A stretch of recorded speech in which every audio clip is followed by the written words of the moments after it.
Well, wow.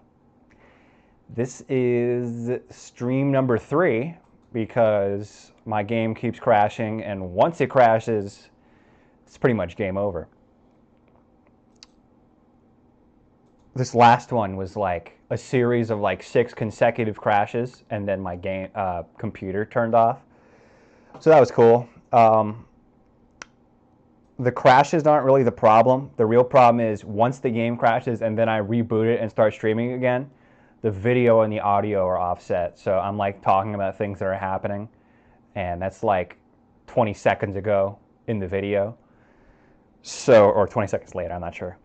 I'm not really sure what else to do besides fucking, I don't know, put something else over the audio where the gameplay audio would be.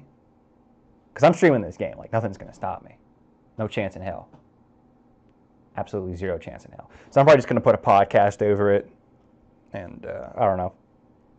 Try talking over the podcast. I really don't know what to do. My computer's a piece of shit. It's all I have. So, we got to work with what we have.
Ladies and gentlemen, the latest right-wing fascist comedian, Adam Friedland, Zionist, racist also, number one, I'm not racist. America's most racist comedian. That's not true.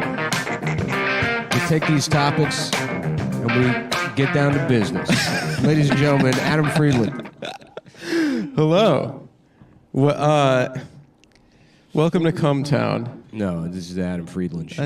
I don't know why it has to be my name. I don't know. It's Nick and Adam. It's the. No, I told you, I'm moving back into a producer role. I'm working the board. I'm doing I told you, if I'm sticking around, I'm producing the thing. I told you how it was going to be.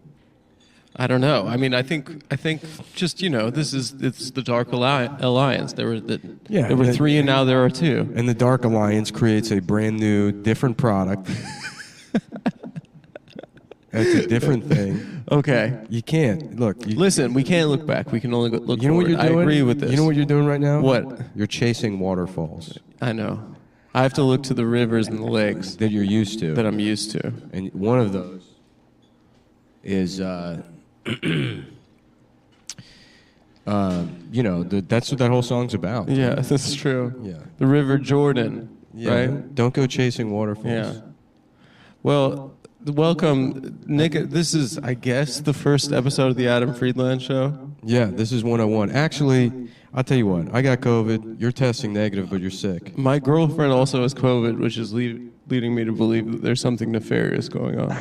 What do you mean? In the background. I don't know. You guys both have COVID, but I don't. Yeah. And I don't understand the how CDC is saying gay men are getting monkeypox. Maybe there's a thing where the new COVID you only get if you have like brown eyes. I don't know. My girlfriend has blue eyes. Well, maybe she's an exception. I don't know about that either. Honestly, last week or 2 weeks ago when I got food poisoning, I looked up monkeypox, and I was like, maybe I got it. Yeah. And apparently there's like lesions on the asshole. So yeah. I don't think monkeys really love doing just wild stuff with their assholes. Really, it's true. It's funny because it's like monkeys are so similar to us from an evolutionary standpoint. But the one area in their universe where they're like, let's try something different from the humans, it's always asshole related. Yeah. Well, we took that from them.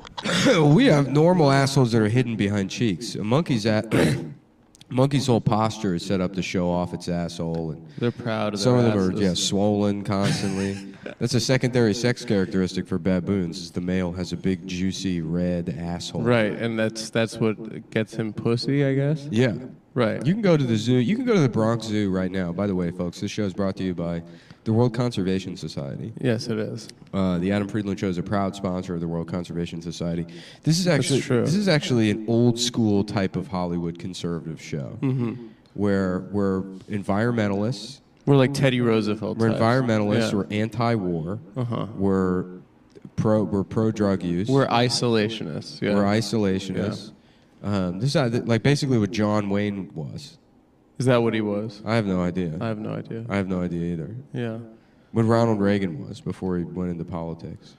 He was a cuck, basically. Cuck, yeah. So it's more like a cuck style. Nancy. Yeah. Nancy, could you just come out here right quick? Anyway. Somehow that started auto playing on my YouTube. Which one? When I was like trying to fall asleep when I had a fever the other night. It's What? Ronald Reagan's debate with Jimmy Carter in 1980. What were there any highlights or anything like that? No, it was a very stupid debate too. What were the issues? They're like, Mr. Reagan, can you clarify your foreign policy? And he's like, well, I don't know exactly what my foreign policy is. I just know what Mr. Carter has said about it. And I can tell you that what any policy should be, any good policy is the number one issue should be world peace. It's like a beauty pageant. Oh, that's cool. Yeah, and he's like, and the use of force should only be a last resort and only in the instance that the United States of America is under threat. That's pretty good. Yeah. I could vote for that, honestly. The GIP. Yeah. I don't know. And then he won, and he tanked the economy, or continued tanking. He tanked the economy. Yeah, he got the hostages out though. That was the big thing. He continued tanking the economy, and then he still won anyway. So everybody's saying that Biden can't win again. Just wait. Wait until you see how good they get at rigging the votes this time. Yeah. We're gonna have to do it because the girls are gonna make us do it. Because of Roe v. Wade, we're gonna feel bad. Mike Lindell's gonna need 2 pillows to sleep after that shit. Once his ass is up, this gonna need 3 pillows. Yeah, so we both got COVID. We were both at Caroline's this weekend. Thank you for. It was actually Norman. Norman, I'm pretty sure, had COVID. Yeah, Norman Wilkerson from who was visiting. He stayed on my couch. He had COVID. I thought you said you got it from Tim Dillon. I asked Tim. Tim said he's better now. Tim just had a mild cough. Norman's been very sick, but he's been testing negative. So maybe Norman fucked my girlfriend? Maybe. I don't know. This shit's annoying. Because I can't take a lift over here. I had to give up my parking spot to drive. I know. You're like, you're fucking like, you freak out over losing a parking spot for like, that's the reason to have a car. I just wanted an opportunity to signal to the listeners that I'm a good guy who did not take a lift over here, despite having the fake Wuhan disease. Despite the fact that you pose no risks to the driver's life. Yeah, of course. Yeah. I mean, it literally is just a cold. I know, yeah. And it's literally something we're going to have to get every 6 months, I guess, at this point. Which I kind of did with colds anyways. I think that's what a cold was. Yeah. It's just a new kind of cold where you're like sicker for one day. Yeah. And old people. And people are like, what about long COVID? It's like, what about the odds that I'll kill myself anyway? Yeah. Exactly. You know, that's pretty high too. Check and mate there. What about inflation? What about white men losing their power in this country? Mm-hmm. The real pandemic. Yeah.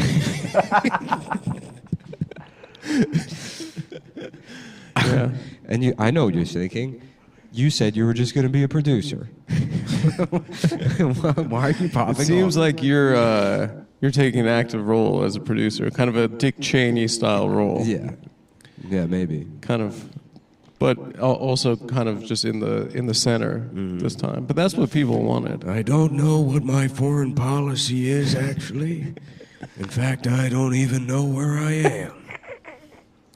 Nancy started seeing a psychic that apparently once he had like full blown dementia was making like state decisions. Really? Yeah. Like the Greek system. I don't know, what's the Greek system? Well, they had an oracle that would... Yeah, it's kind of an oracle at Delphi situation. Yeah, a mentally ill person. Yeah, just some guy like huffing methane. Yeah. Yeah, some guy outside a jam band concert just doing ice cold fatties. I'm glad we can disparage the Mediterranean cultures now. Yeah, I know. We really had to hold back last time around. Trapped in that prison of not being able to besmirch Mediterranean cultures. Well, you know we were all... It's been holding this show back for years. It has. It's true. Yeah. But this is a different show, by The the way. olive-coated hand. The Adam Friedland Show. Let's listen to that intro song. Yeah, let's hear it again.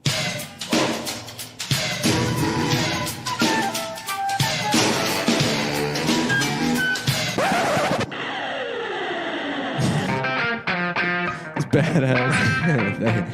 Thanks, man. Where'd you get that riff? Mark Maron? No, I put it all together myself.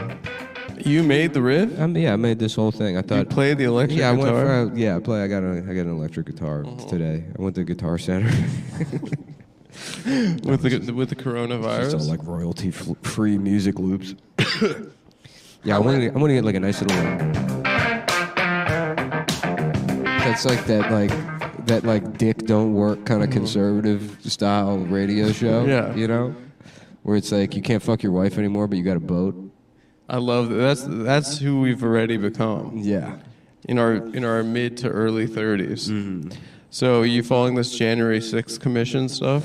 January 6th, we're now going to... Okay, so you know what? I'm telling you what. Scrap 101. This is no longer episode 101. No, of the it's Adam not. Friedland Show. What we're doing now... We had plans that have been scrapped that we've The had to Corona push thing back got for a fucked week. up. So this is production meeting number 2. We're not even saying that as a lie. We're not even... Yeah, we're not. We had to push back the plans that we were excited for this week. Yeah, we do have plans. So this is another plenary commission.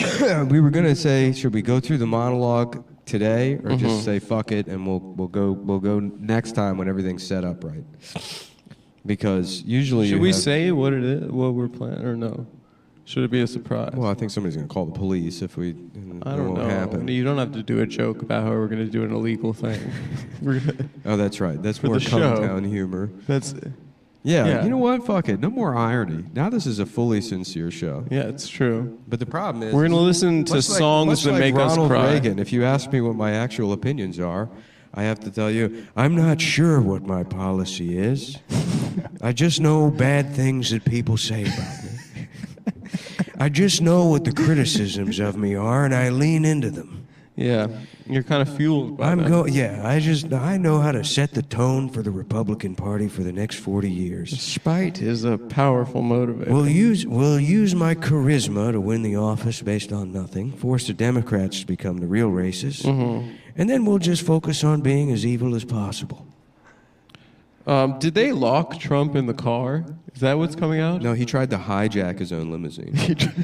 Yeah. And he couldn't get the door open? Well, that's what Cassidy Hutchinson said. Who is that?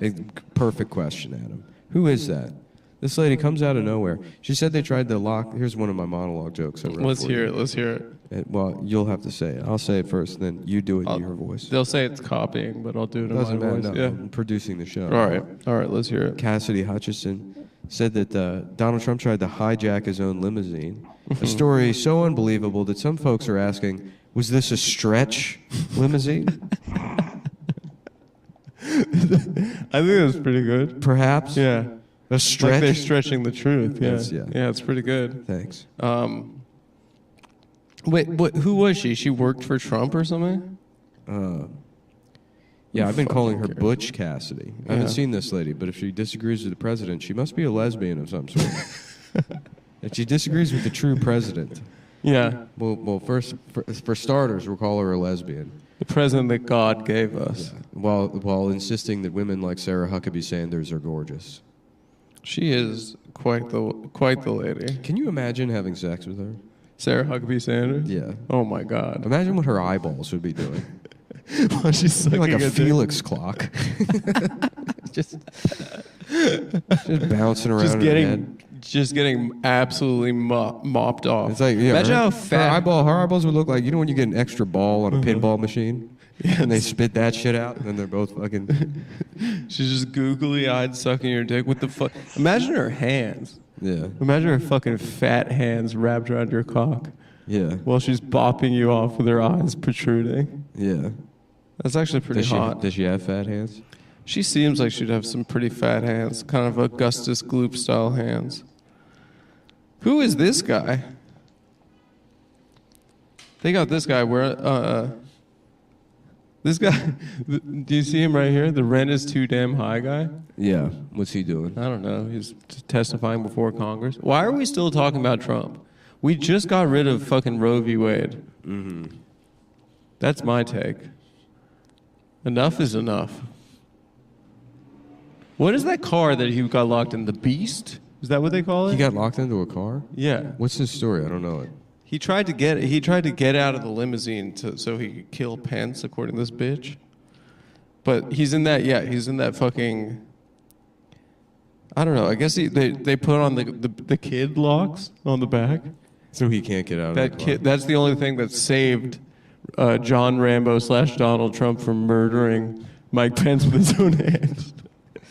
was the fucking child lock in the back of the Beast. What he wanted to do is he wanted to take the car to go to the Capitol riot by himself.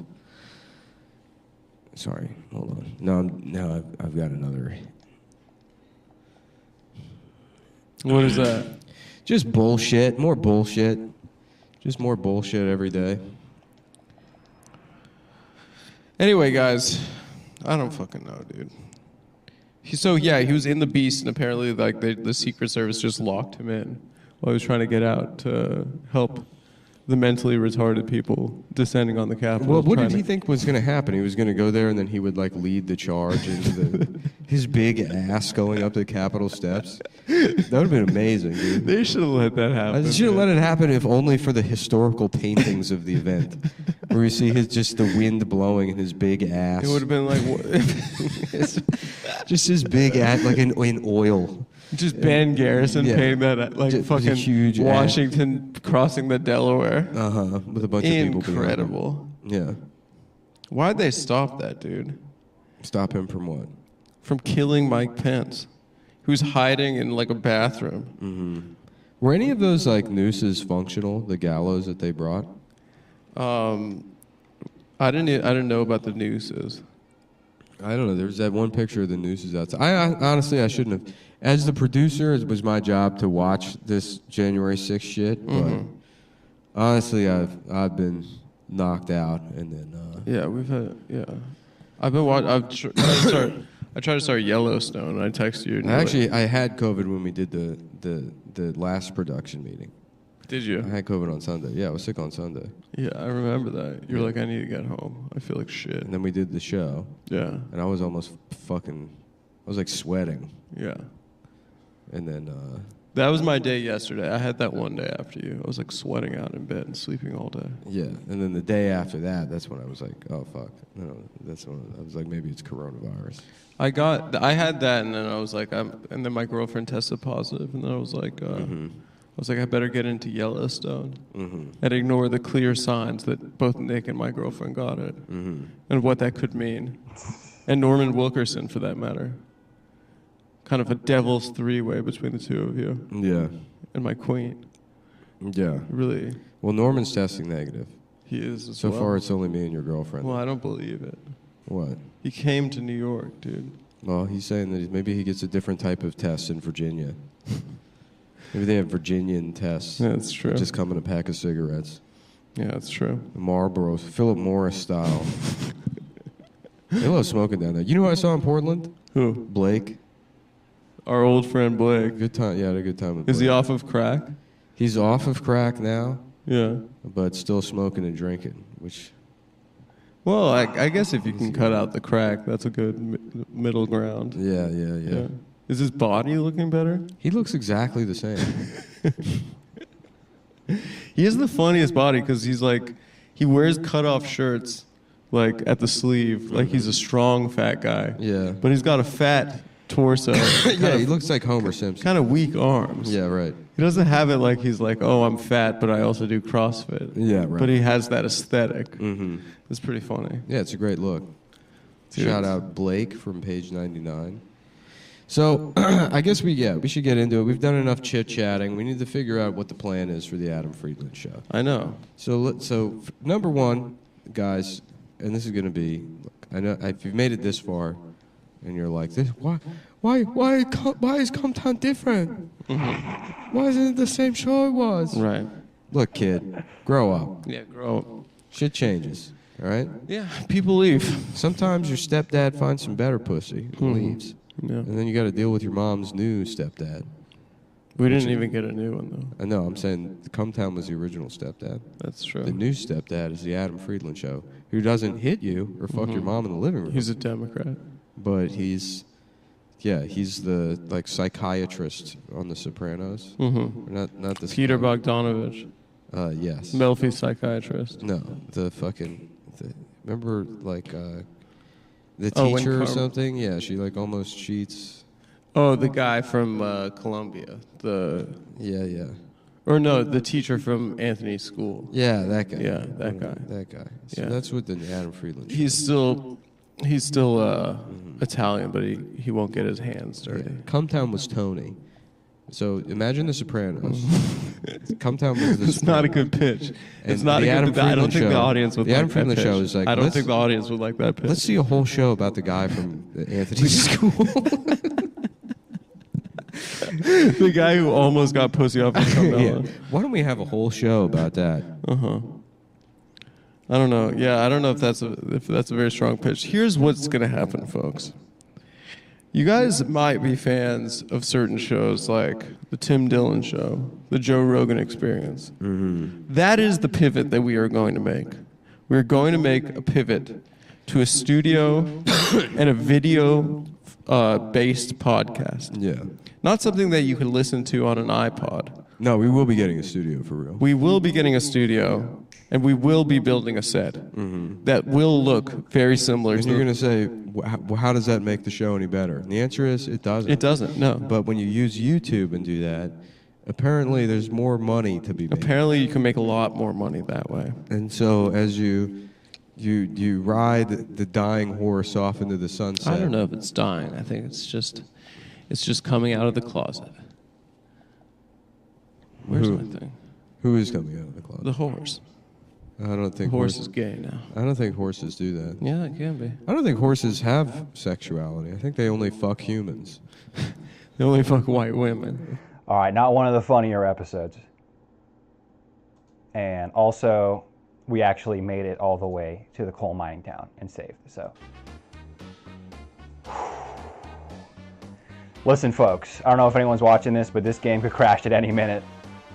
And when it does, the stream is over, essentially.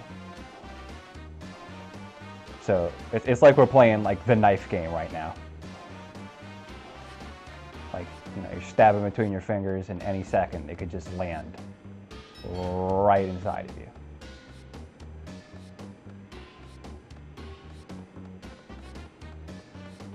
And it's not like you can just, like, the game crashes and you just turn the game back on again. For whatever reason, it's like the game crashes and then the video and the audio become desynced. So now you're getting like music and sound effects from like 20 seconds ago. It's real nasty.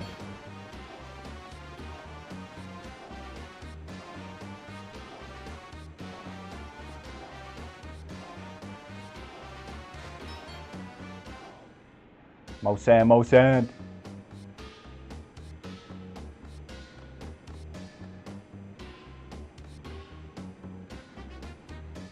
Tomba's on his octillionaire grindset. All of this, the things that a man will do, travel all over the world. Go on a huge adventure just to get pussy. It's all about Tabby. That's all this game is about, is Tabby. That's why we're doing any of this. That's why we're traveling across an entire nation.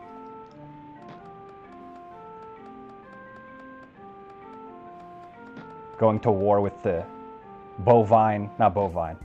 What's the word for like pigs?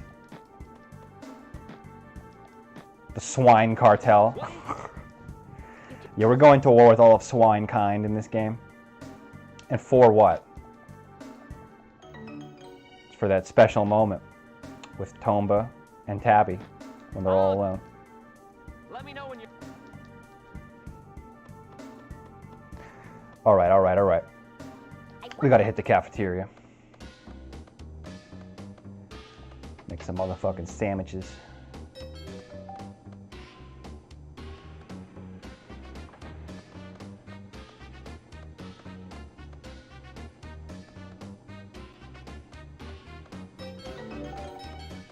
Booyaka.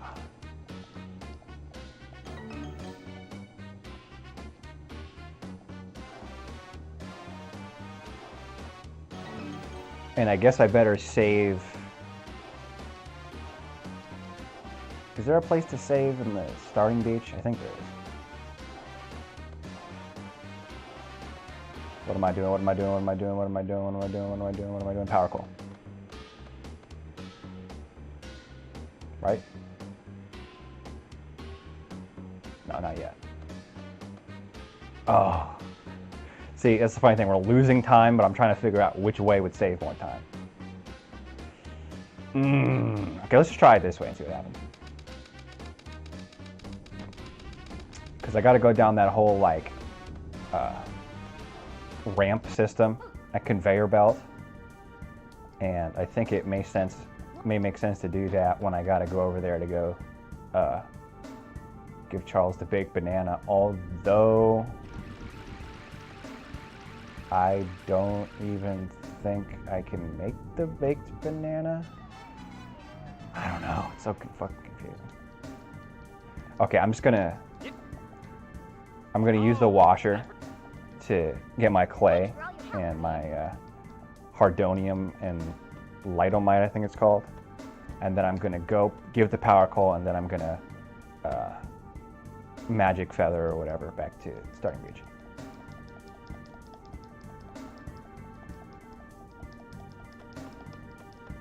Oh! I can't find my... Yeah, I don't need to hear your whole life story, bud.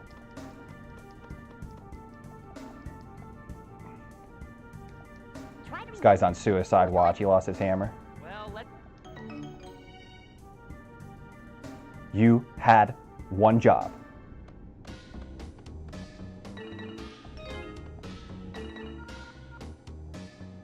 Okay, this is like the jankest, shittiest part of the game. If you're not like directly on this thing, it will not even register the things you're trying to put on it. Okay, let's get our clay first.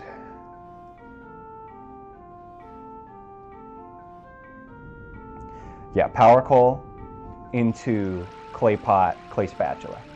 There we go. See, this is why you gotta get 2 mud balls. At least 2. I believe it's completely RNG.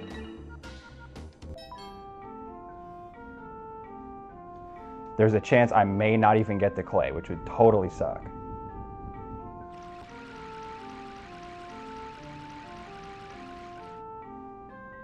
Booyah. Alright. Next up. Come on, no. Alright.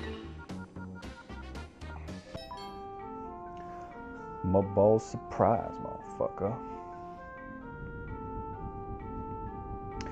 The mud ball surprise sounds like one of those, like, in the same family as those, like, disgusting sex acts, like the dragon punch, the dirty Sanchez, the mud ball surprise. Ugh, disgusting. Yeah, I gave that bitch a mud ball surprise. She didn't see it coming.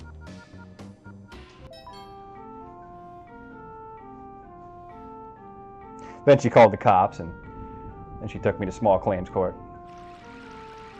Then I went to jail.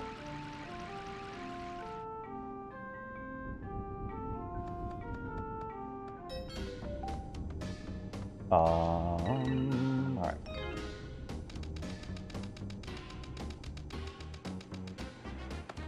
Someone's got to remix his music and make it into like a hip hop track.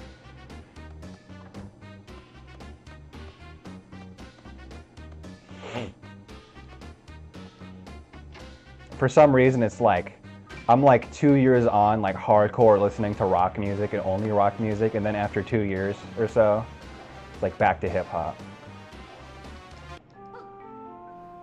And then the cycle continues.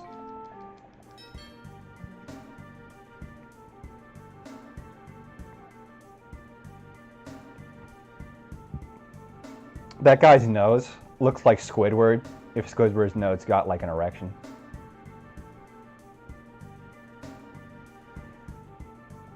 You see it?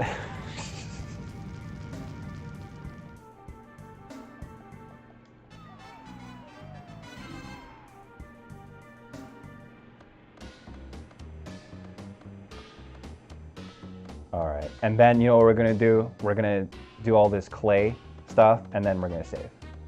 Because I swear I smell the game crashing like any minute now.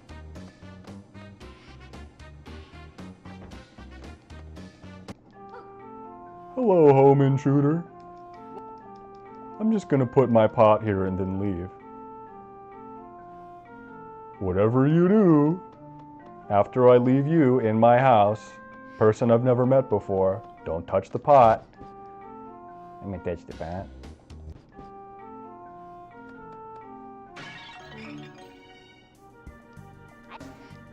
What the fuck did you do? You motherfucker! I'm gonna kill you! Bro, what did you think was gonna happen? Oh, now I feel like a dick. You left me in your house and I just smashed your pot on the floor. I feel bad. Okay, let me just go across the street and fix the problem in 10 seconds.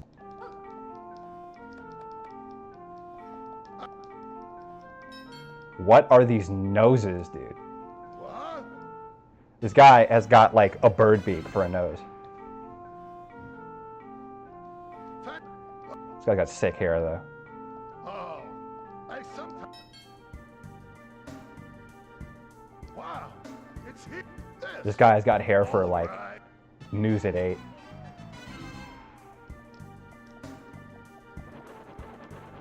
And gorgeous blue eyes. Hello. It's ready.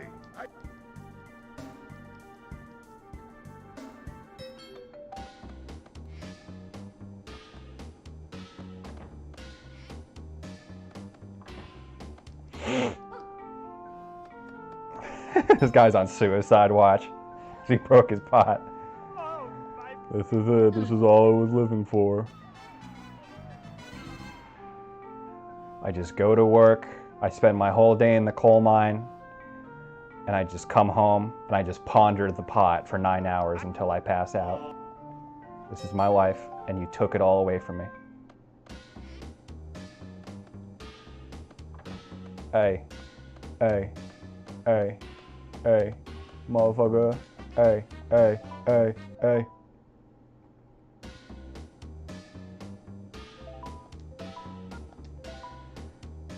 Okay. All right, okay. I believe that just about does it. Magic wings with magic things.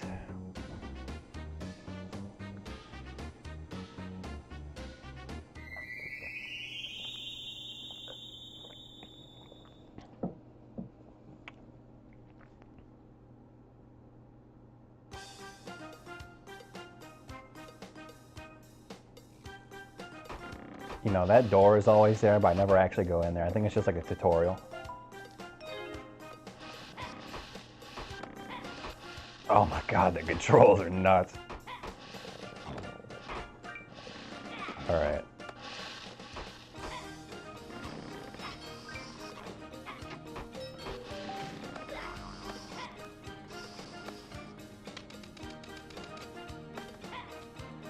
Magic, or the health vial there. I wonder what's in that that red chest.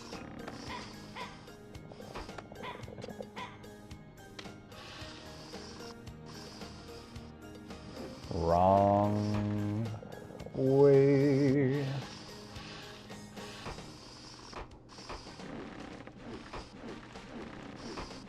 I think I can just jump up there. Oh, I don't know. Because basically, what's going to have to happen is later on I'm going to get like that thing on a chain that you can attach yourself to things. But I think if I get that red chest now, I won't be able to reach that green one.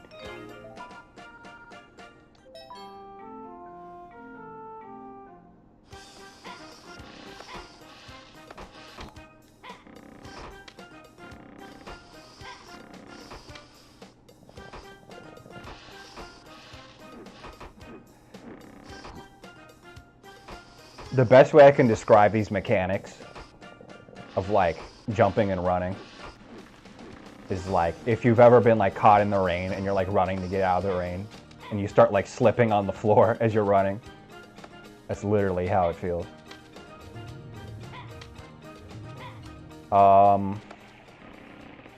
Okay, let's take a moment here. We got pretty much everything. Yeah, just gotta get that pig box.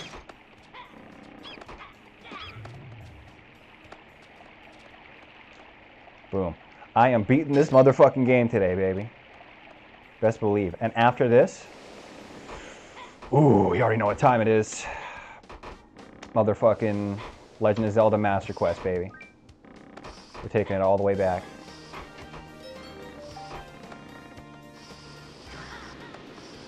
Yeah, there's a red chest over here.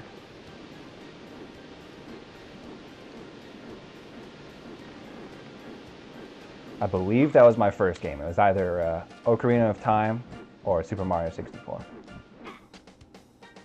Nothing up there.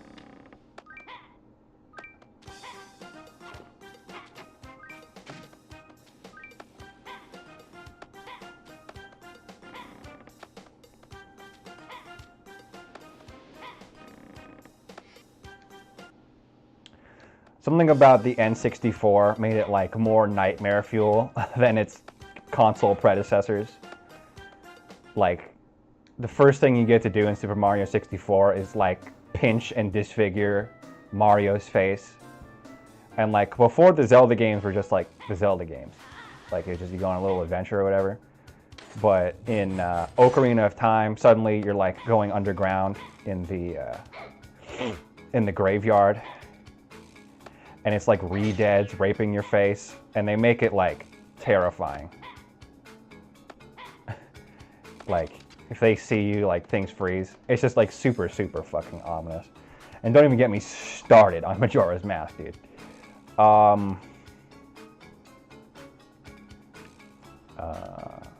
I think we just need to get the hammer.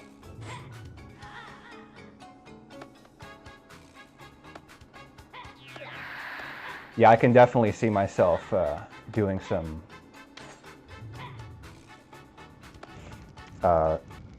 N64 Legend of Zelda streams.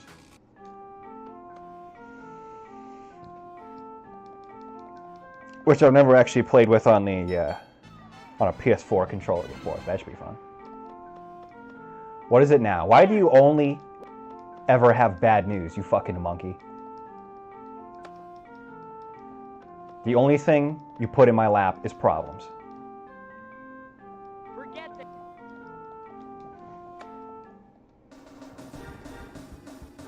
This dude's got the wicked fade, bro. Look at that hair. It defies gravity. How much hair gel would you need to acquire that aesthetic? To activate. I'll see you guys later. I need to let the others know. Remember, use the hammer to activate. Yeah, yeah.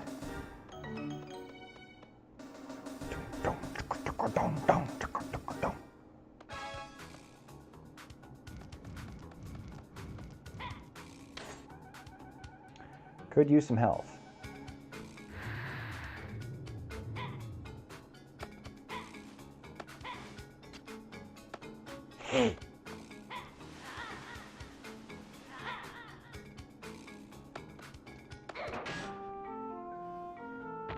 Skadoosh!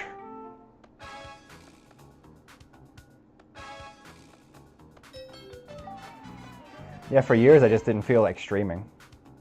So it's kind of cool to come back to this world of streaming, even though like basically no one watches these. Sometimes my, back in the day, my Zelda streams got some views. So maybe that's the way. I mean, what can I say? I play awesome games that no one knows about.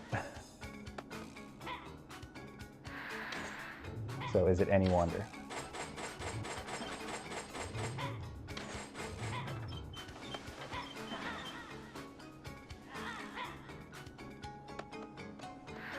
I love the idea of doing like different streams that are unusual. An unusual type of stream that hasn't been like done before.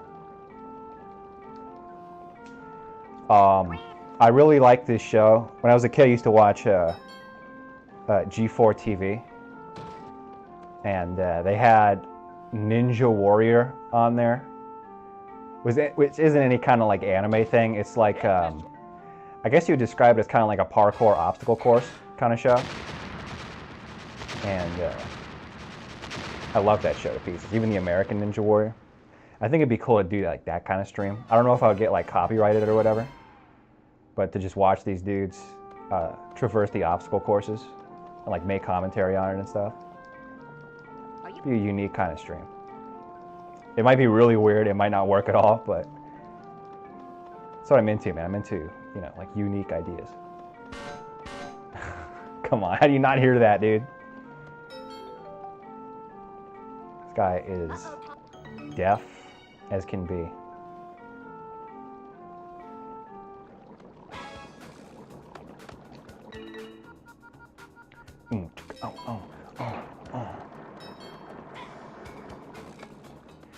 And I think that's about it for Coal Mine Town. I better save before this game crashes, because I can feel it in my bones any second now, dude. Those are the two major places I found that the game likes to crash is when you enter Wynn's Windmill, and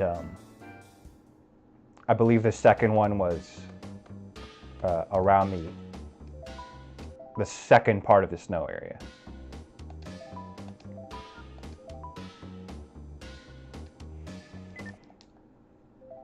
And I think that's just about everything here.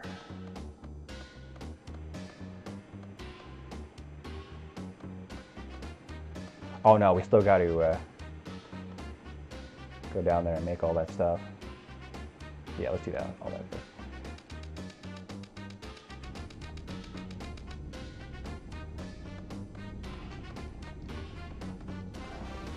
Tomba, I want a baked banana. Motherfucker, you're starving. Take what you can get. Beggars can't be choosers.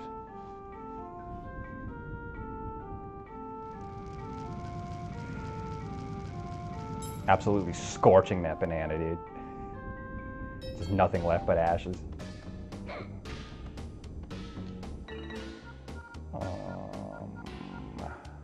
Big old piece of meat. I gotta remember to make that sandwich before I get on the trolley.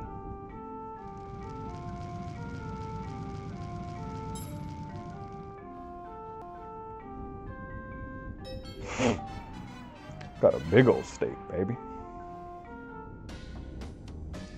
Oh yeah, you want my big meat, baby? I got the meat. Baby, I got more meat than the Arby's.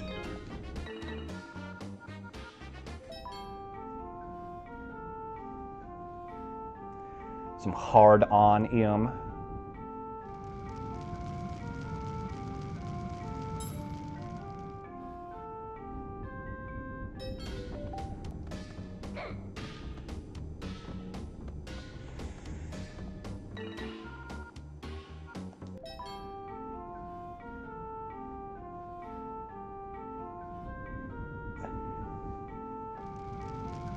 I tell you, it's part of this game's charm how like abrupt the music changes are.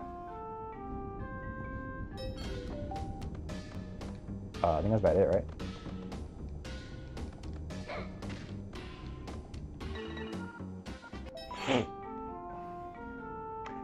Making a motherfucking alloy.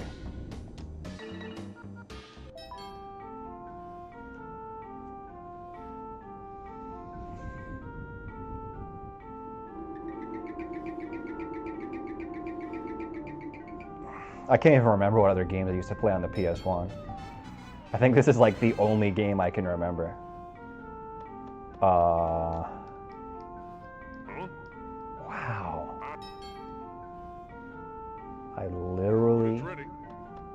I know I had a bunch of games, but I can't remember them. I think I have like early onset dementia or something. Like there's so much of like my childhood I barely remember. Like I barely even remember like high school.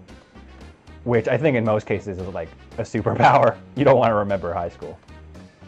High school is never a positive thing. Shit. What was for the PS1? I know Parappa the Rapper, I never played that.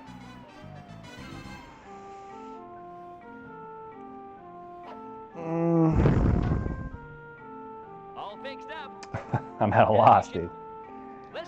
Oh. Crash Team Racing. Classic Crash Team Racing. I love that game.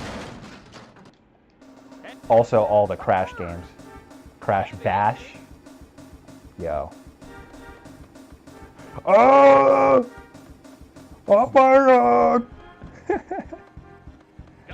This is how motherfuckers are gonna run once monkeypox hit. And people are just going through the grocery stores buying like 700 rolls of toilet paper for some reason to prepare for the apocalypse. You run like, oh!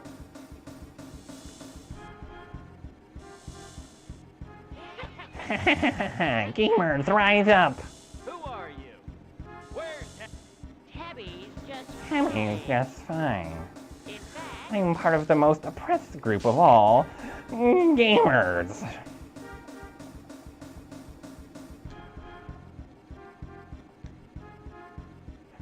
I just look through my pants real quick to find this pig bag. This dude's got like the straight up like WWF wrestler getup. He's got chains. It's like overalls with chains. How badass is that? But he's such a cool guy, man. Don't let appearances fool you. Sometimes the meanest looking guys have the biggest hearts. Okay, let's think here really carefully before we go to the next place. Charles, as well as steak sandwich.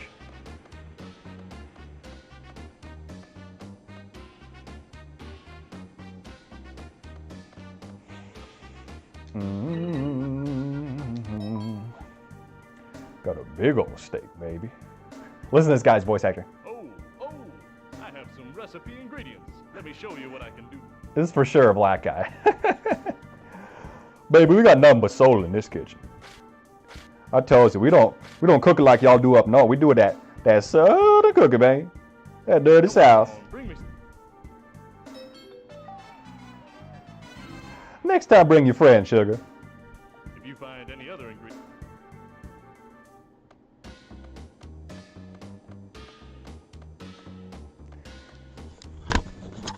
I think like most games of the time, this was made at a Japanese studio, because otherwise it's like, you got a black voice actor, why don't you just make it a black guy? I guess that'd be kind of awkward, like every other NPC in the game is white, except for the fucking black soul cook. The one singular black soul cook. God, it must suck to be like a black guy in the 90s. It's like, oh, PS1, dope, I'm gonna play some video games. Oh, white guy, oh, another white guy, oh, another white guy. Well, I guess I'm gonna infuse my blackness into these white characters and try to find a common ground. I can totally understand some of the arguments of like not being represented enough. It's like, oh, another white guy.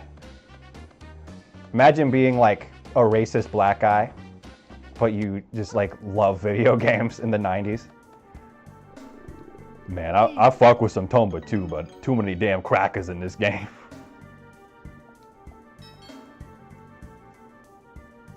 Whoa, thanks. I'm tired of playing Parappa the Rapper 24 hours a day.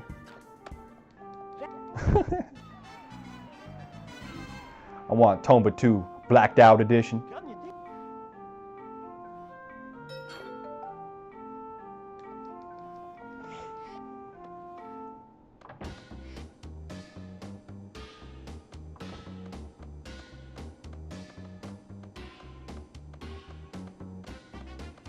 Let's go.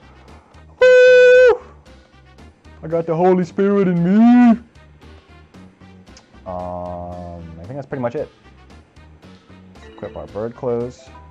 Oh. Let us not make this mistake again.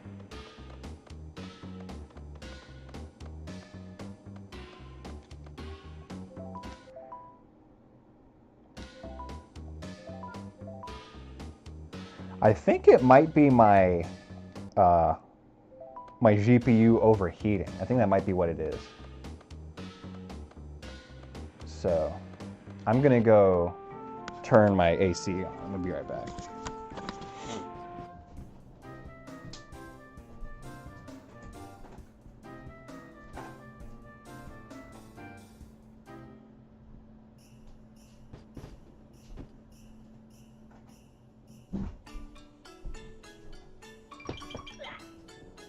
Oh Lord, it's cold as a motherfucker.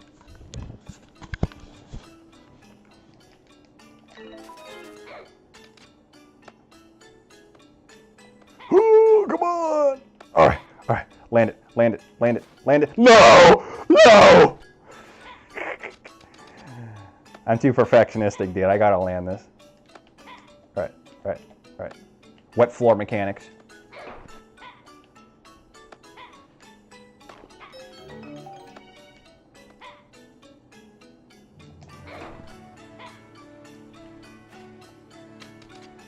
Going right on down to Sanders. Actually, let's try to get this. No! Oh no, we gotta go all the way back. All the way back. All the way back. We are losing so much time from this. I tell you, that's like my least favorite part of this game is if you mess that up, if you don't grab that snowball and throw it perfectly, it's over. Game over.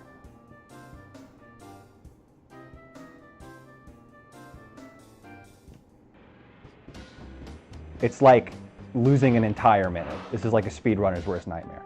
I'm not even a speedrunner. I'm just someone who's trying to beat this game today. Before the game crashes, it's over.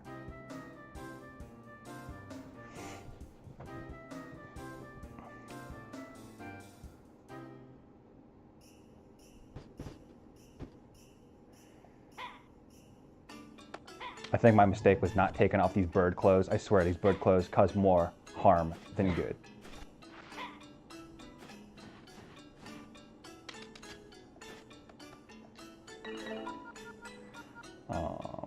Yeah.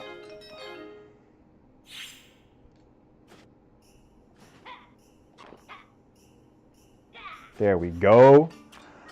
But I don't even have the hot hammer yet. I hope it stays like that.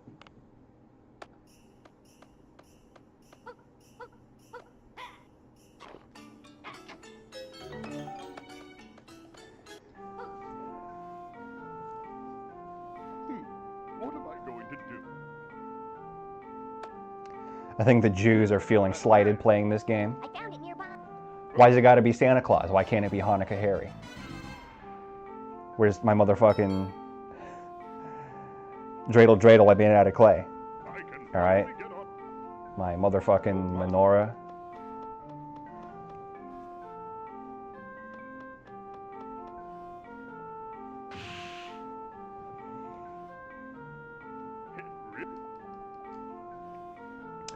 I think the Jews make up for it by having like 17 different holidays.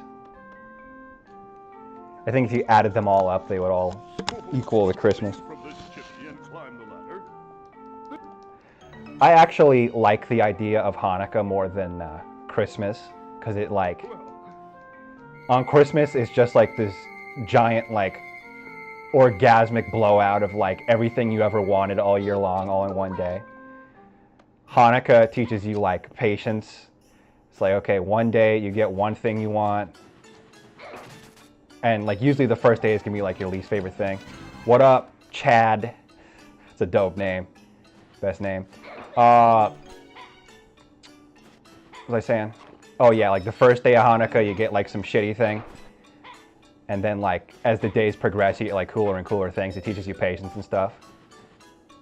Whereas on like Christmas it's this like giant like orgasmic like blowout where you get everything you ever wanted all in one day. You know what the worst thing ever is? I had this neighbor and he was born on like I don't know if it was Christmas Day or Christmas Eve. I think it was actually Christmas Day he was born on. It was like the shittiest day to have your birthday on. Because it's like, they say like you get like double the presents or whatever, which I think takes away from the presents you get. But on top of that, it's like, no one cares that it's your birthday because it's Christmas. What's going on with you, Chad, or Void, or however you want to be addressed?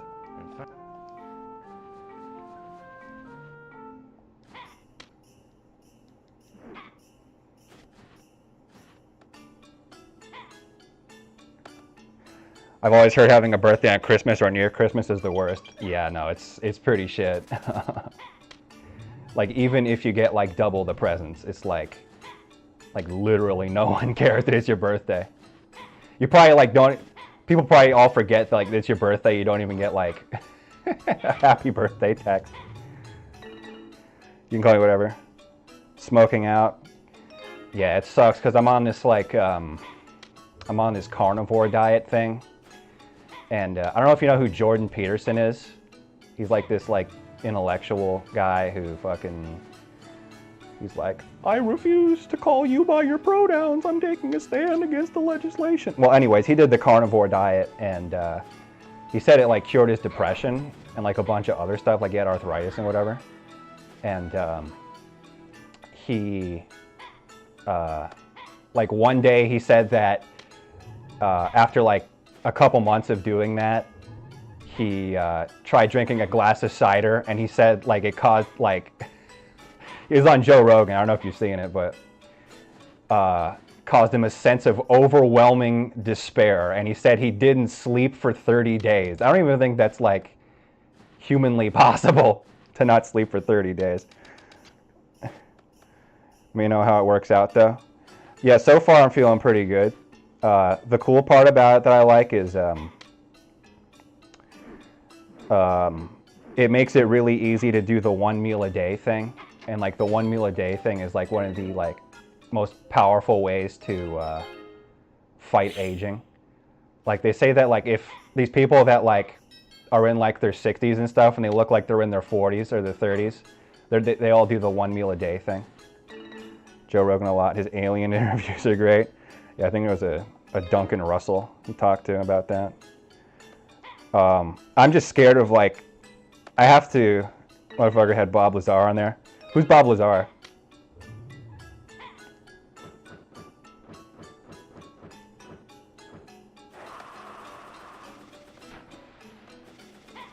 Is that like an alien truther?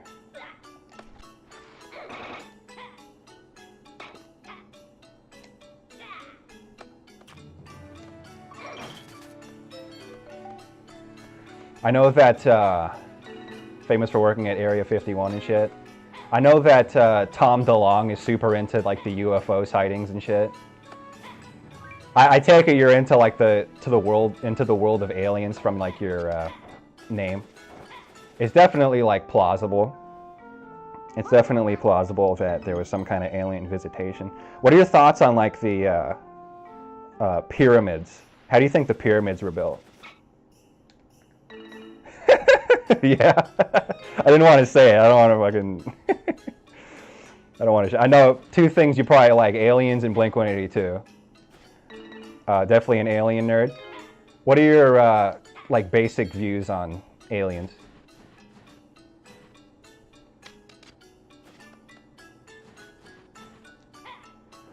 Sit in the fireflies. I don't even know the lyrics of that song. Used to go to FSU and I was in the gym lifting weights and they would put on fireflies. It's like, oh, that's okay. Yes, sir, I am a college dropout.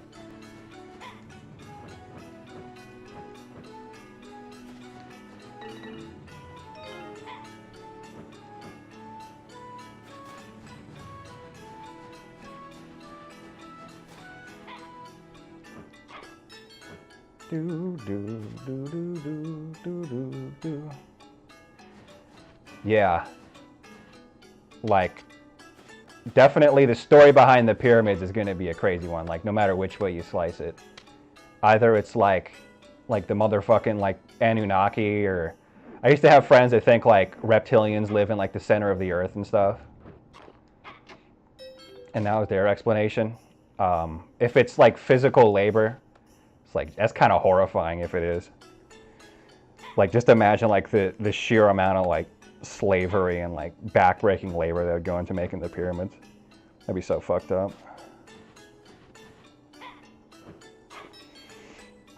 Anyways, yeah, I want to, some people, when they smoke weed, they just, like, go retarded. For whatever reason, when I smoke weed, I become, like, 20 times funnier. I feel like not smoking weed and doing these streams is like a severe handicap. But it's like, my weed man got locked up. He gave me some great shit too. He was just like, he gave me that Caribbean weed, you know what I mean? Pure indica. And I was having a great time with these really like nuclear strength THC gummies. It was called Pineapple Express. I actually have the bottle here. Tillman's Tranquils, Pineapple Express, sativa gummies. I have so much of a tolerance to smoking now, it just kind of calms me down and relaxes me. Yeah, I hate tolerance, dude. That's like medical card here so I can just buy legally. Where do you live?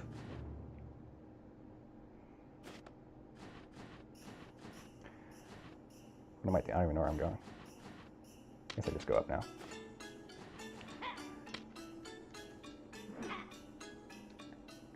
It just sucks because, like, Arkansas, unfortunately. Hey, a lot of those, like, one-horse towns and fucking, like, those cities that no one talks about, those states that no one talks about, are actually some of the better states for, like, blue-collar work and stuff. Like, no one talks about North Dakota. Like, nothing happens in North Dakota. But I tell you, dude, you can make so much money if you move to North Dakota. But it sucks because, like, I know I could smoke weed and get away with it. But when it comes to, like, ingesting, and that's, like, how I like to rock, 'cause I like to, like, protect my lungs. If I were to take a gummy, like, it would probably be like a Jordan Peterson sort of situation where it's like my whole body freaks out. And I get an overwhelming sense of terror and I don't sleep for 30 days. So I definitely can't do gummies. I'm not even sure. Like, on this diet, it's such an extreme elimination diet that it's like you have to be so, like, hyper vigilant of anything. Like, literally, I went to buy some ribs. You know, you figure, like, that's part of the carnivore diet. And then you look at the ingredients list and they got, like, a dry rub that includes, like, a bunch of, like, plant foods on it, and like just like slightly bang off the diet like causes complete havoc. But yeah, I'm never gonna evolve to my final form of being a streamer unless I have weed. Like, it's just inevitable. The best streams I'm ever gonna do are gonna be streams where I'm just absolutely trashed on weed and talking to a buddy like over a call.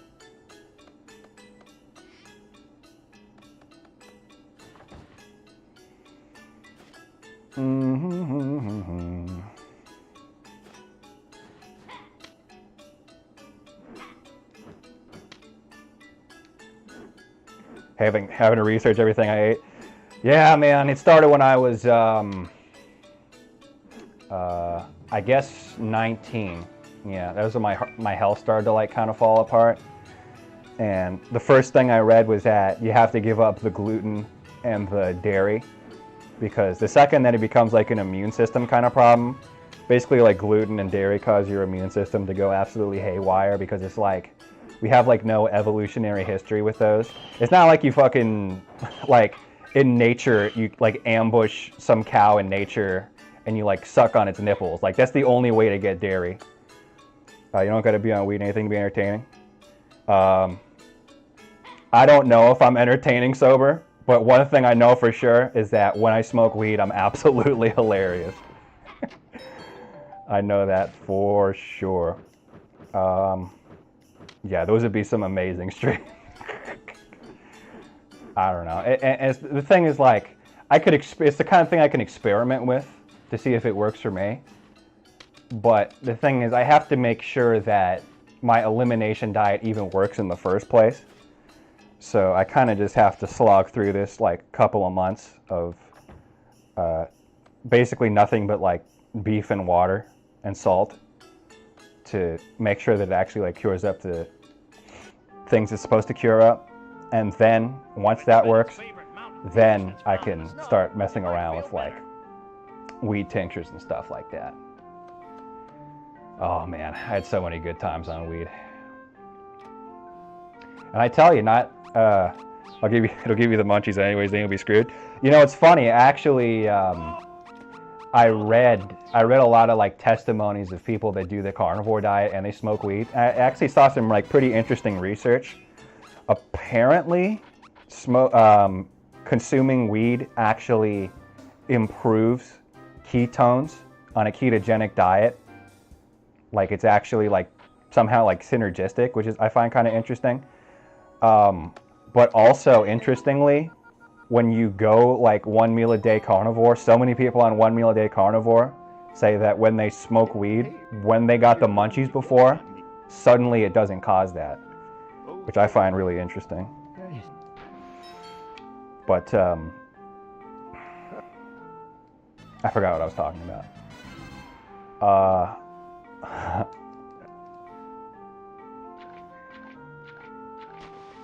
Yeah, dude, you gotta stream more, bro. You're like the only like streamer that I want to like jump in their chat.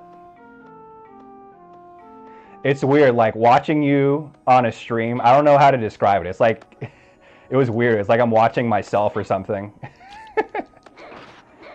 I'm like, what the fuck is going on? This guy drops more F-bombs than I do. It's like if I could be a chat participant in my own stream. Now I love this part right here. I don't know if you've ever played. I guess you played Tomba like way back in the day, but like the game logic makes no sense.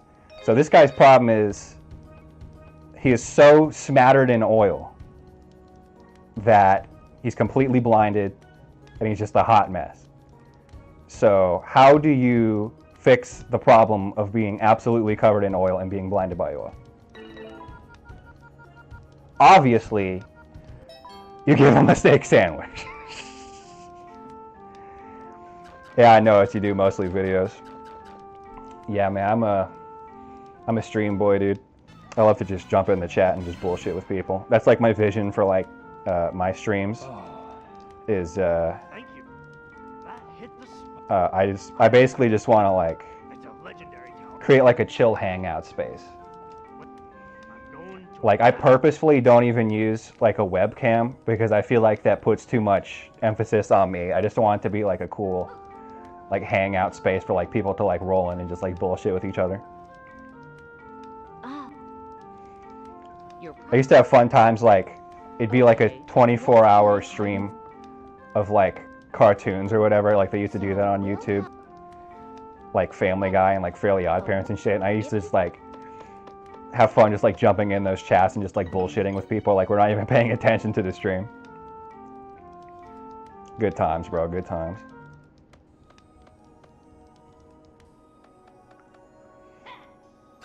I tell you, I have not smoked weed, but my mouth is dry like I did. Let me go grab some water real quick.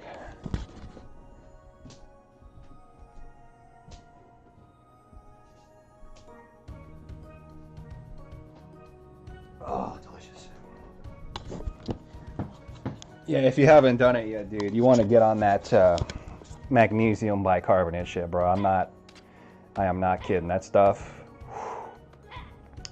will chill you out big time, big time. Okay, now let me think what I want to do. I gotta go find those girls. Yeah, the voice actors in this game are hilarious.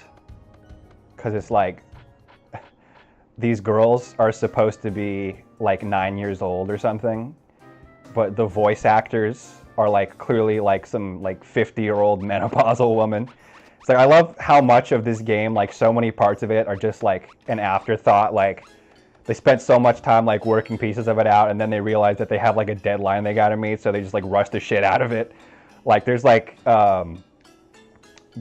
lines of dialogue where they didn't even like the voice cuts off, and like parts of the dialogue boxes don't match up with what like the voice actors are saying. I use a webcam sometimes, but sometimes not. Just depends on how lazy I feel that day. I get kind of self-conscious being on video all the time sometimes. I used to be a Twitch streamer full-time for a little bit years back, but it just kind of burned me out. So I quit for a long time. Recently came back and started doing stuff here. Yeah, I've always preferred, it's hard to explain, it's kind of always preferred the atmosphere of YouTube. Plus you hear so many like horror stories about Twitch. I had never used Twitch. But you hear like the craziest stories about Twitch. Like, you know, if somebody's a furry, you know, like rock on, do your furry thing. Just make sure you swag with it. Like if you're gonna be a furry, like make sure you be a swaggy furry, you know? But there was this like big story about like a deer person becoming part of like the political correctness moderation team of Twitch, and like she has her like friend on the stream with her, and she's like antagonizing and like mocking Twitch users for, I guess, like being dude bros or whatever, and being like gamers, and just like a bunch of weird shit. You know what story I'm talking about, right? Like the deer person. And like she was like on stream with like her friend, and like her friend, who's also like another like weird furry, is like scratching her ears, and she's having like a furry-gasm on stream. Ooh, dude. My butthole has never been the same since I saw that. Just so much cringe. Oh my god, dude. Go back and watch that on YouTube. It's like nuclear grade cringe. But it's not just that. It's like I hear stories all the time on like male gamers. Like if you say the word gay, you get fucking perma-banned. But if some chick is like just doing like full frontal nudity in like a bathtub stream, just absolutely making it rain, where are the mods? Where are the mods? No one can find them. So yeah, it really seems like there's like a major like gender bias on Twitch. It kind of reeks of being kind of like social justice-y a little bit. I don't know, it just seems like constantly, anytime I'm just looking through my feed, it's like I'm hearing like the craziest stories of people getting banned. It's almost like uncommon now to see the word Twitch in my feed without the word banned in the same sentence. I don't know, it's just kind of weird. I hate to be like offensive to anyone when I say shit like this, but I gotta be real. Like, back in the day, it's like you just played video games. You know what I mean? Like, you know, you were alive back then. You were in the 90s. You just get home from school, you fucking rock out, put on some music, play some fucking Tomba 2. You know, you're just playing video games. That's a different thing than being a gamer. You know, like this gamer culture, like everybody's in their gamer race car fucking seat. I don't know. I just don't want to be a part of that. I just want to be a guy that plays video games. The basis on Twitch now is it's a business now. It's not fun. Super regulated. Unless you're a hot chick, you're going to have to slave your life away to get seen. Yeah, and like ultimately even like I find those streams where it's like you have like 50 viewers, I find that kind of gross. I know, dude. I know. That's why it was like so. It was like I don't even know how to describe it. It's like uncanny valley. It's like a Nick clone doing a stream. I'm like, what the? What is this? What was I talking about? Shit, I can't remember. Yeah, it's one of the things I'm hoping to cure with this diet is just random fucking brain neurological shutdowns like that. Help me out here. How did you even find me? Funny story actually. And thanks for saying that. I'm about to answer that question, but it helped me remember what I was talking about. Yeah, the streams where there's like 50 people kind of grossed me out. My ideal stream is at most like 4 or 5 people just hanging out, bullshitting together. Yeah, dude, I'm Bizarro Chad, dude. I'm from Universe B. You're in the Berenstain universe. It's like the Mandela effect, where it's like the Berenstain Bears. Back where I'm from, it's the Berenstain Bears. Much better book. Except the bears are Jewish, so they like celebrate Hanukkah and shit. It's funny, like, we remember it as the Berenstain Bears. They're like, if they're the Berenstain Bears, like, they're definitely Jewish, right? Like, there's no way that they're called the Berenstain Bears, then they're not, like, spinning the dreidel. Content up to 2025 where I get bad anxiety. Yeah, and like, for me, it's not even so much an anxiety thing. It's just, it doesn't feel cozy. It doesn't feel cozy. It's like, what I want it to feel like is I want it to be like a lunch table. You know what I mean? It's like you're streaming and it's like a lunch table and just a bunch of people hanging out, just shooting the shit. Yeah, Mandela effect. Well, anyways, to answer your question, the way I found you is I was in a pattern of streaming Dissidia, which to this day is... Did I get her already? Yeah, I think I did. I've been in a pattern of streaming Dissidia, and Dissidia is like one of my favorite games. It really is a terrific game, but sadly, not a lot of people know about it, which is surprising because I'm fairly certain that Final Fantasy games like Final Fantasy VI wouldn't be nearly as popular if it wasn't for like portrayals of Kefka in Dissidia. But anywho, despite it being like an amazing fighting game and you know, just being all around like really awesome, apparently it wasn't a very popular game when it released, maybe because of the platform it was on, like on PSP. And to this day, it's not a very popular game to stream. And also, whatsoever people used to be a part of the Dissidia community have now moved on to the sequel game, Dissidia NT. So basically, it's a game that I love to play and that I love to stream, but no one really likes to watch it anymore. So, you know, basically I found myself in a situation where it's like, I'm streaming this game and no one's watching, and I'm basically just, it's like that Billy Idol song, Dancing with Myself. I'm just making offensive jokes at myself and laughing at my own jokes, and basically no one was watching, so I'm like, well, shit. I want the stream experience that I'm envisioning, where it's like there is a chat room and there is like people hanging out in the chat room. So I'm like, well, part of it was just like my fucking resentment too, my dirty resentment of like, I'm like, okay, so if nobody's watching my stream, then what the fuck are people watching? So I go on YouTube and it's like some dude playing like a Jackie Chan fucking PS1 game and not making any commentary, and there's like 60 viewers, and I'm like, fuck you. It's like, I'm here, I'm being hilarious, I'm playing games well, and no one's watching. But fucking some dude playing some boring ass Jackie Chan Adventures game and pulling in like 60 people. It's like, so I just basically punch into YouTube like gaming stream, and you really lucked out with your stream title. It's a really smart stream title. The like title's like just another gaming stream, because literally that's what I typed in. It's like just gaming stream. And ironically, like literally no one else came up besides you streaming Elden Ring. And then eventually you're streaming Gex.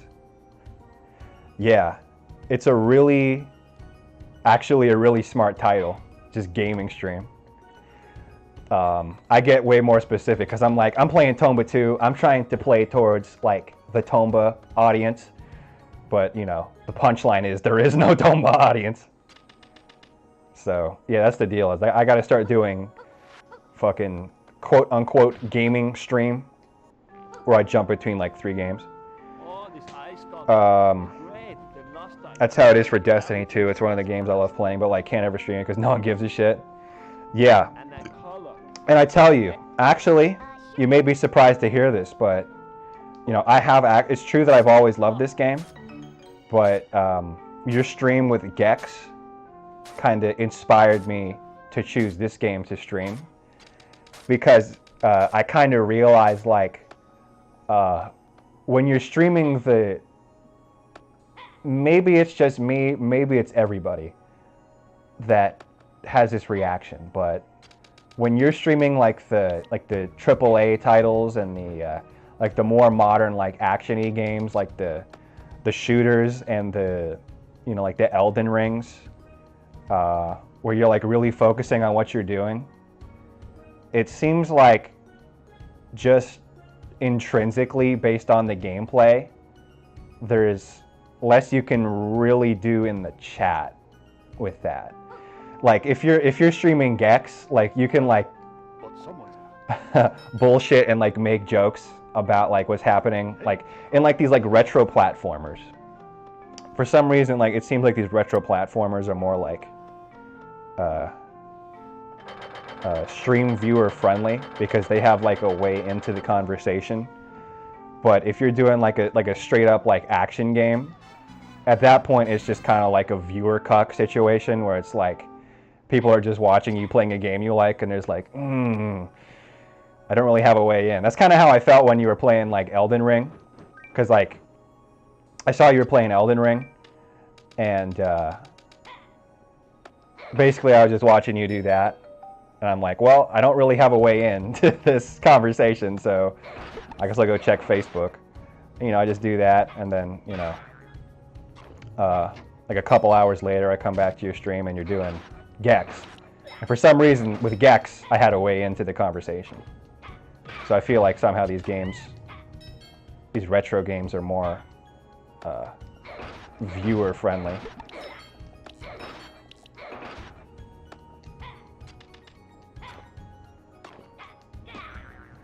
Makes it hard to read chat sometimes. You kind of have to tell chat, oh, probably after this match. Yeah. True that, true that. Yeah, and like also I think like games that are, I think a lot about the Game Grumps. I love the Game Grumps like so much. Like ever since I was a kid. Like it's like like literally like a friendship simulator. Retro games tend to bring in more viewers. I've noticed. Yeah.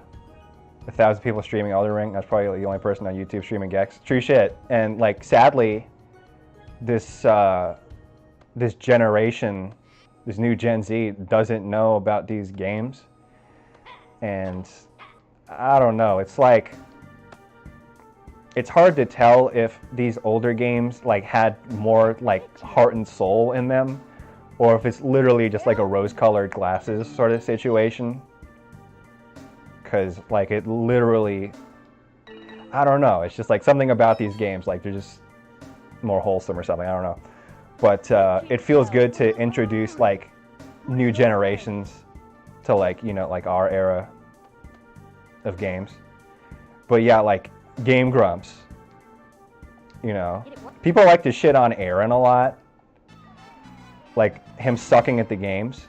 But you have to realize, like, he's doing two things at once. He's playing the game, and he's also doing like a really good job of doing comedy, which is way harder than it seems. You know, like you have to be thinking ahead. You have to be paying attention to the conversation with the other guy.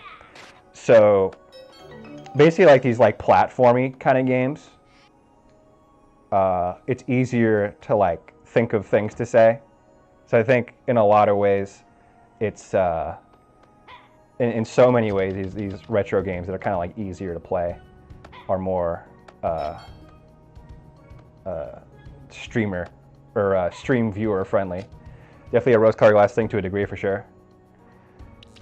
Yeah, I don't know. It's like.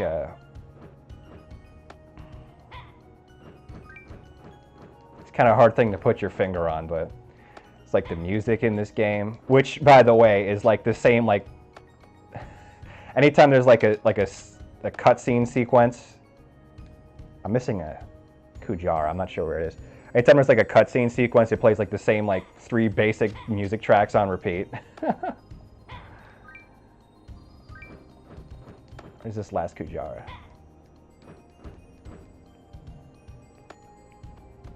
But yeah, bro, I definitely got to get on that weed shit. I'm gonna make some hilarious streams. N64 era music will always reign supreme. Yeah, dude, for sure. In fact, I think after Tomba, I kind of want to challenge that because for sure, like N64 and like PS1 music kicks total ass. But I think about the music, for me, the highest point in music, like music too good to be in a video game, Final Fantasy X. Like there's literally like music too good to be in a video game. Like just to name a couple of tracks, to Xanarkand, obviously. Someday the Dream Will End. Not a lot of music can make me tear up. I'm kind of like dead inside, but holy shit, that music's too good to be in a video game. Doom Eternal might get close. Yeah, I don't know. I never actually played a Doom game. I never actually played. I know that's fucking heresy to say, but all the FF music goes hard. No shit, bro. What would you say is like your favorite?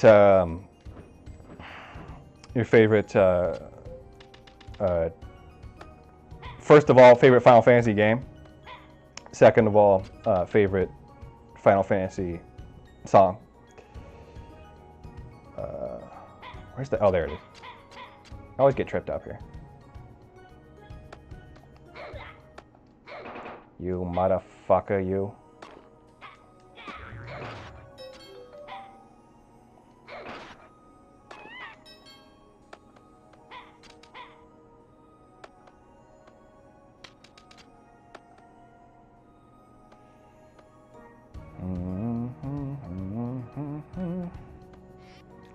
Let me think. I think that was pretty much everything in that area. Oh boy, I better save. I've been getting a lot of crashes lately.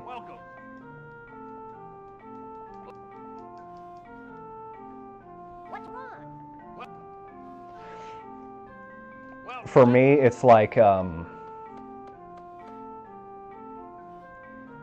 would say my favorite Final Fantasy is either Final Fantasy V or Final Fantasy IX. Main theme on Final Fantasy VII, probably. 10 and 7, yeah, dude. Going back and watching those, like, the CGI movie for FF10 is so fucking sick.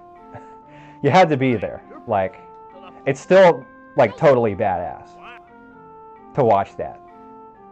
But going from Final Fantasy IX to Final Fantasy X at the turn of the century and having a PS2 and seeing those Final Fantasy X cutscenes, it blew my dick off. All right, it just blew it clean off into the stratosphere. Like, it was just too much.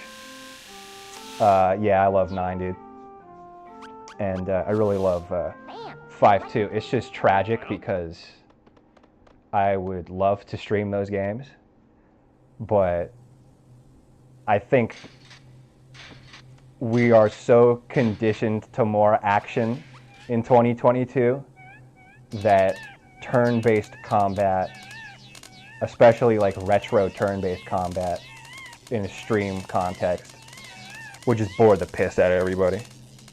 Otherwise, I would love to like stream Final Fantasy V. I lost whatever fucking thread I was talking about before. What was I talking about? Oh yeah, Final Fantasy VI, which wasn't a game I played as a kid. My first Final Fantasy game was Final Fantasy IV for the GBA. Speed modifiers and shit, yeah. Yeah. It's true. And it's sad because Final Fantasy V, like, there's so many cool mechanics to that game because of the job system. There's so many ways you have like jobs and sub-jobs. You can like mix and match abilities, and the jobs themselves are super deep. Like if you like make one of your characters like a chemist, like there's like whole guides dedicated to being a chemist. And this is like a game from like 1992. But sadly, I don't think I'm gonna watch it. But yeah, I never. The first two Final Fantasy games I played were FF4 and FF5, and I never played FF6. But having played FF6, not one of my favorites, but dude, that final battle theme of Final Fantasy VI, I've heard it described like, it was like a YouTuber described it like the palette of the SNES's audio chip is like a box of Crayola crayons, and Nobuo Uematsu used Crayola crayons to paint the Sistine Chapel. That's how they described Dancing Mad, the final song of final battle theme of FF6.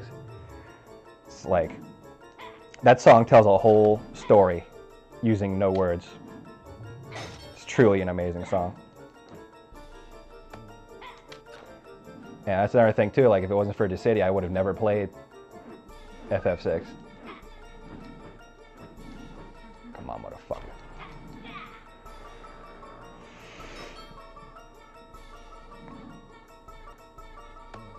Yeah, dude. And people swear that FF6 is like the best Final Fantasy game. And, you know, everybody has their own opinion on that. People like to say FF7 is overrated. But I feel like the same people saying FF7 is overrated are like the same people that like shit on Nickelback constantly. Like, yeah, Nickelback sucks. It's like, then why are they like one of the most like I don't even like Nickelback. I'm just like, I like to be a little bit contrarian with people that like latch on to like all collectively hating one thing and they don't even know why. It's like, you guys hate Nickelback, and yet Nickelback is like one of the most commercially successful bands of all time. Like, they went fucking diamond. It's another interesting thing too. Like, people espousing things and hating things without really knowing the facts behind it. I don't really listen to them, but I don't hate them. Yeah, no, like, it's like really one of those things. It's like death by popularity. It's like, if it wasn't for like acts like Nickelback and Justin Bieber becoming like so like insanely commercially huge, no one would really give a shit. It just becomes the kind of thing. It's like, oh, Justin Bieber sucks, Nickelback sucks, and it's like, why do you think that? Because Justin Bieber's like a woman. FF7 remake, but it's $70 on stream. Yeah, you got to be like me and constantly play the demo for like a year straight. one I would love to stream on here, but sadly I don't have like I have neither the computer nor like the whatever you would install into your console to stream. I would love to stream Trials of Mana, which is a remake of the sequel to Secrets of Mana, which is called Seiken Densetsu 3. I would love to stream that one on here. I'm going to be right back. I'm going to go turn my AC on again. I do not want this stream to crash again.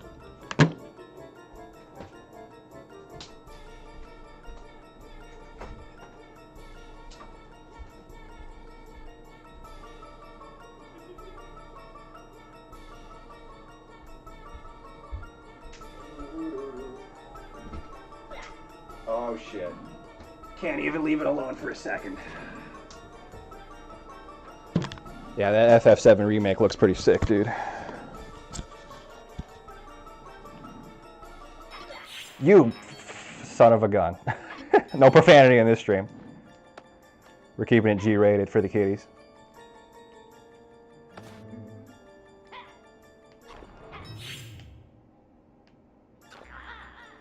I guess I need one more. Whatchamacallit. Spectre. I forgot what I was talking about. Oh yeah, people that hate things and like espouse beliefs without like really knowing like all the facts behind what they're hating or what they're espousing. Like if like a Jehovah's Witness or something, or like one of those like Christians, what would you call them? Proselytizing Christians come to your doorstep and they're like, Satan's gonna claim your soul, you need to save yourself from Lucifer. And at that point you ask, where does it mention Lucifer in the Bible? Oh, it mentioned Lucifer all over the Bible, you just gotta take a look. Any particular passage? Oh, I you know, look at my pamphlet, I'll tell you all about it. Actually, dude, there is no character named Lucifer in the Bible. It's just funny things like that, because like the average Christian, like they super anchovies witnesses. What was I gonna say? Any Christian you ask, I'll tell you all about Lucifer. But they all believe that, and they believe it so hard that they shape their life around it, and yet literally there is no character named Lucifer in the Bible, and there is also no character named Satan in the Bible. Like, okay, I'm gonna switch into like a education mode here for a little bit. Basically, if you were to like Control F the Bible, the word Lucifer is only mentioned once in like the Old Testament, and if you look at the context, basically they were using the word Lucifer as like a taunt against Nebuchadnezzar, the king of Babylon. And basically how it worked in the Old Testament was, if anyone was an enemy of Israel, basically like you're God's enemy. That's how they described it, like in the Old Testament. And those Babylonians used to just bully the shit out of Israel, right? How did I miss them again? So basically the Jews are like, yeah, Nebuchadnezzar sucks dick. I'm agnostic as fuck, so I don't really know shit about the Bible. Here's my story. I can drag this out. I can go into a lot of different directions with this. I was super atheistic. When I was a teenager, I was like a douchebag atheist. It's like, show me the evidence, bro. Absence of... It was like fucking... Yeah, the God of the gap fallacy. I was into all the fallacies and shit.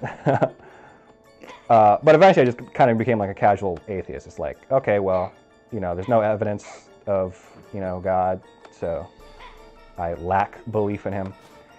And I felt it went beyond, you know, believing in God, because, you know, God is a very broad concept and there's a lot of different ways you can define the parameters of God. But I was extremely, as most atheists are extremely what you would call a materialist. Like, you know, obviously, like no empirical fucking data or evidence or anything observable to support the supernatural. Otherwise, it would just be natural. You know, it wouldn't be supernatural, just be natural. So I was like a hardcore materialist. Like, okay, well, it might be a heaven, who knows? No evidence, whatever. Might be ghosts, might be specters, might be magic. Who the fuck knows? And I pretty much held that way, you know, rationally, until my first juice fast. I did a juice fast to help me overcome my health issues.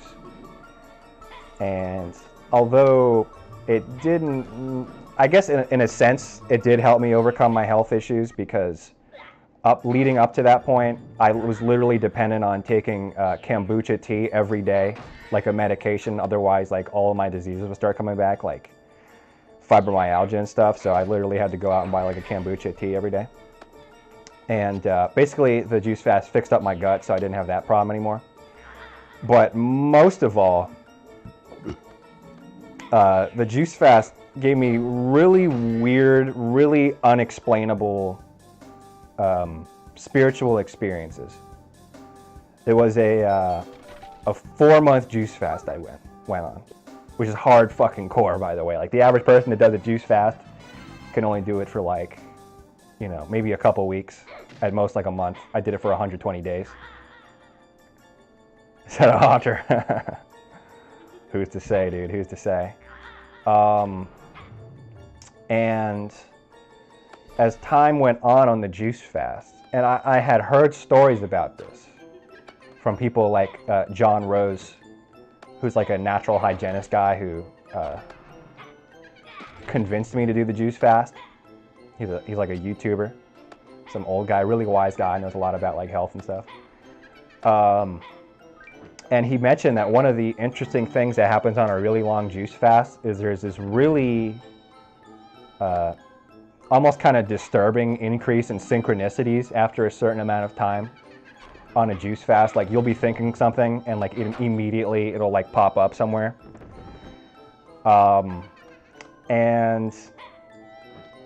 it's hard to explain, but basically I knew nothing about like the world of, you know, before that point I was actually like a firm believer in astrology.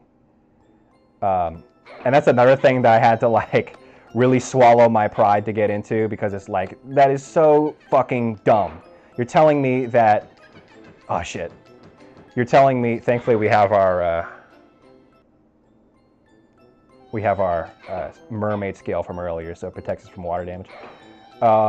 You're telling me that the positions of the planets and the energies of the planets has some actual A, impact on the personality, and B, impact on events that happen in the world. Bullshit. That's what I told my friend. And then basically at the time I was going to bartending school, and some tragically, you know, overweight black woman who seemed like a nice lady came up to me and she's like, "Oh, you a Pisces, huh?" I'm like, "What the fuck's a Pisces?" And she's like, "Oh, you born between this month and this month?" I'm like, "How the fuck do you know that? Are you NSA, dude?" Cause yeah, that's like a 1 out of 12 guess. And she just comes up to me, she's like, "You a Pisces?" I didn't know that. That chick ended up giving me her number, and kind of like an asshole, I just threw it in the garbage. But yeah, that was a number of interesting times that people would just come up to me and somehow know my sign based on basically nothing. Based on my appearance, maybe my mannerisms or something like that. So I'm like, okay, maybe there's something to this. So I start studying it, and I learn about all of the, you know, personality correspondences with the certain signs and things, and what the planets represent and all stuff like that. And suddenly, I develop this weird ability to also, you know, in the people that I actually know in like real life, actually guess their signs without knowing it, which is statistically like, it doesn't really make sense. I better save here, because if you look at statistics, a 1 out of 12 chance, that's like literally like I think like a 6.8% chance, and yet people were guessing my sign with like 100% accuracy, and I was guessing their sign with like over 80% accuracy. Like if not like the first guess, the second guess. So yeah, I had for some years studied astrology, and it actually weirdly ended up proving true, which is really weird to me to this day, but I still use it. I literally use it. I guess a person's sign. They're like, how the fuck do you know that? Pretty spooky shit. But it's weird, like on the juice fast, there's this other world called magic, right? And you know, you think of magic, it's like Harry Potter and shit. Oh, I got my wand. You know, I'm fucking casting spells at Hogwarts and shit. Let me get that green. That's what I thought magic was. So basically, to counteract that sort of that impression of what magic was, people started to add a K to the word magic, and they made it like they call it like high magic and stuff. And they kind of created it to where it's like kind of ambiguous as to if this is a psychological phenomenon, like configuring your brain to match, to align yourself more with certain results. You know what I mean? Kind of like manifestation a little bit. And, you know, law of attraction sounds like bullshit, but really the premise isn't so outlandish. It's like you configure yourself energetically, and you configure the way you look at situations, your mind state, in order to increase the likelihood of certain events.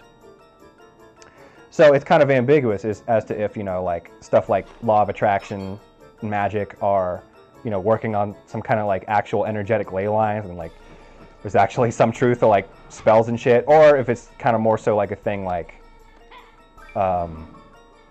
you're just kind of playing your mind state psychologically to make certain results more likely. But on this juice fast, it's like having no experience studying these, let's say, systems. I was coming to a lot of conclusions that ended up matching up with these beliefs, having come from being like a strict materialist. So yeah, that's kind of where I'm at now. It is still kind of like ambiguous as to if these spiritual things have any merit, if there's any truth to them, or if it's just a way of manipulating your mind. But I do recognize quote-unquote magic with a K as a way of configuring your mind, and let's say the energy you put out to attract certain outcomes. So yeah, I kind of made the jump a little bit from strict like materialist atheist to kind of like a spiritual kind of dude a little bit. Like I'm into like some esoteric kind of disciplines, like I study hermetics. And in hermetics, interestingly, the definition of a god is kind of different. So in religion, I heard in one of your videos, I don't know if you're still with me in the chat, but I heard in one of your videos you kind of viewed religion as being a way to kind of like control people, which I kind of agree with. There's definitely, the way I've described it in the past is like, most religion is like bulk purchase cheap shitty white rice, and Hermetic Kabbalah, let's say, as a spiritual school is kind of like Kobe beef. You know, like most common religion, like Christianity and like, you know, Islam and Judaism and stuff. For the most part, those systems were put into place kind of in a way where it's like they're trying to, they definitely had society in mind when they created that spiritual system. So it's not a very individualistic, and that's what they say, like the difference between like religion and spirituality is that the actual system in the first place of like religion was created with the intention of having an effect on the masses. So I am kind of in agreement there. But ultimately, I think the consequence of that is God, in a religious sense, is kind of like a character that is something of a tyrant. He's individuated and separate from the rest of creation. In other words, I'm a person, you are a person, and there's this other character named God or Yahweh who presides over us, kind of like a lord. But in Hermetics, there's this concept called the all, and essentially, this kind of lines up with like a I guess a pantheistic sort of view. Is what one would call God is the entirety of all creation. In other words, we're all just pieces of God, right? It's not like God is some separate character. It's like everything that exists is God. So that's one of the differences between like Hermetics and like religion and stuff. And yeah. I don't know if you fucking dipset out of the chat or what. But that's kind of my whole setup.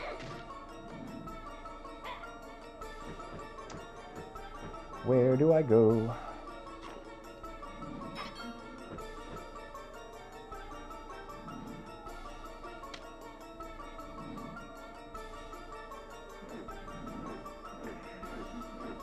All right, let's think here. I think, yeah, I want to go get that laughing fruit to get in that door up there.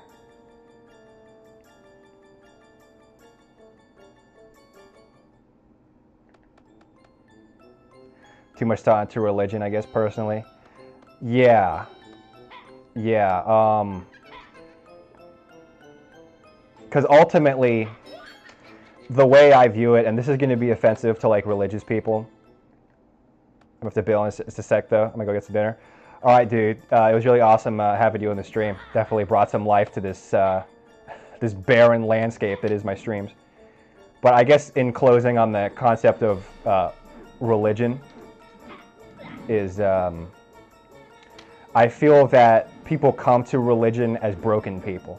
Either they're indoctrinated into it as like a child, or they come to it as like a broken person and they need it to like help piece their life back together.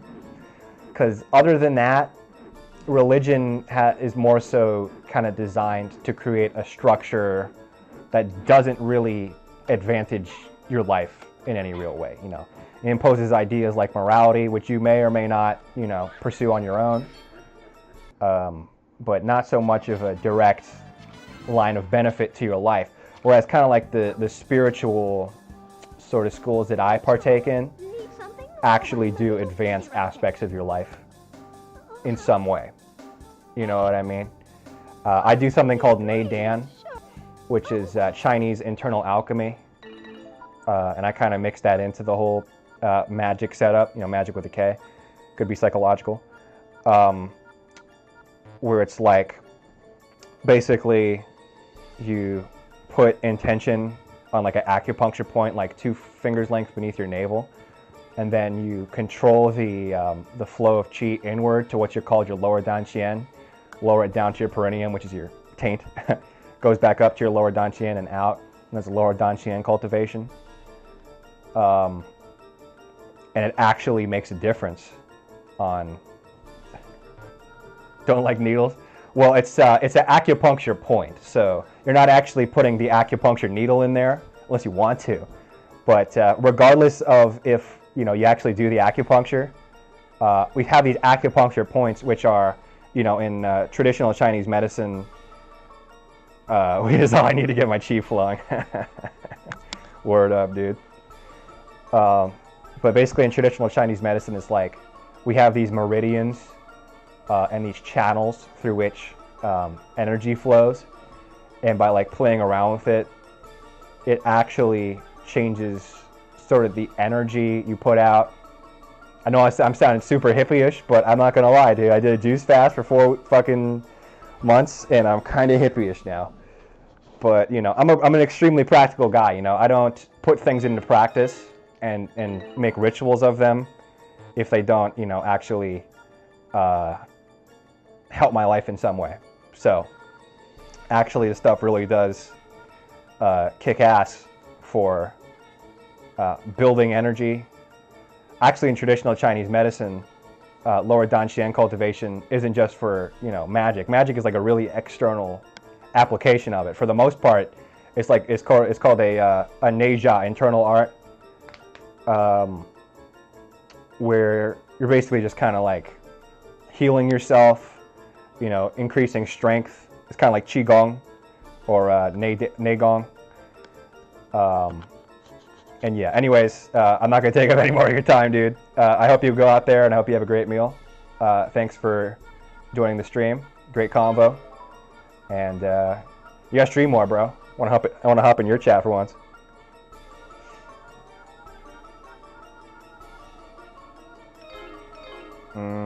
Drake.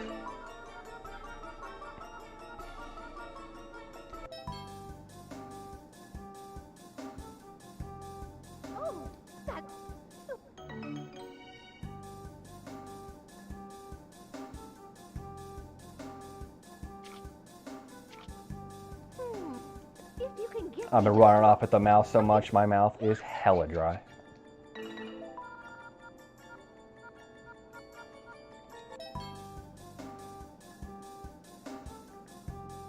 Oh, you brought one for me.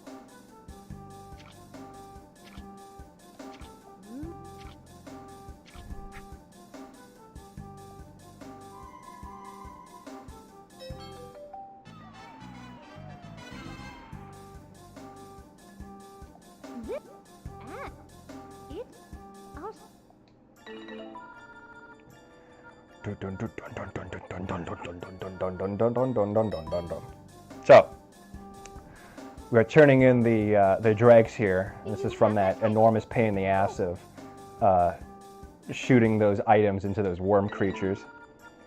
And basically, I guess the idea is these powders like make your elemental weapon stronger, which ultimately I don't really use anyways. But I'm doing this for the points and for the event. This powder has imbibed the special and it retains its power no matter how long you keep it. Right on. I gotta get in the habit of using my weapons more. Do I have all the fireflies yet? I guess I do, but I don't have the light cutting box anyways. Can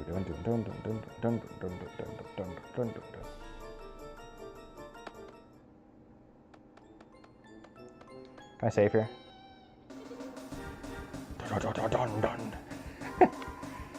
This is an intense fucking statue, dude. The evil pig. What about it, Tomba?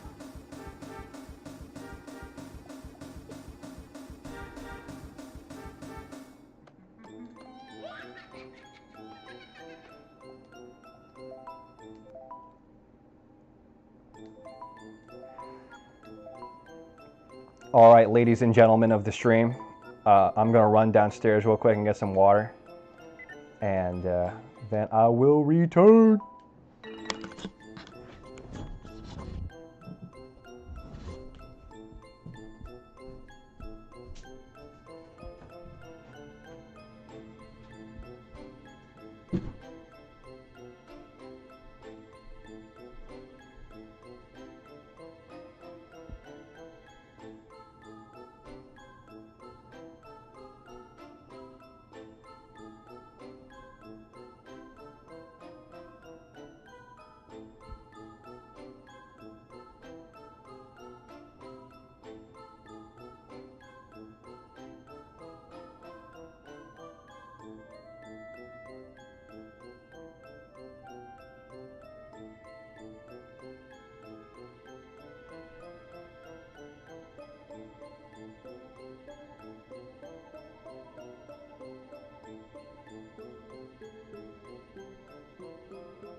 Let's go! Got the Holy Spirit in me.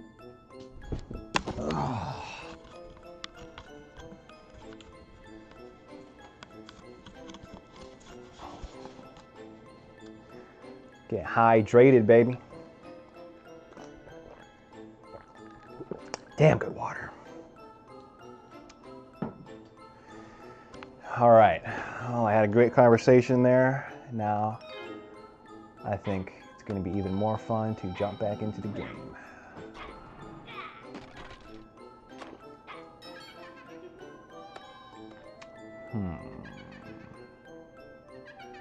Is that a laughing door or a crying door?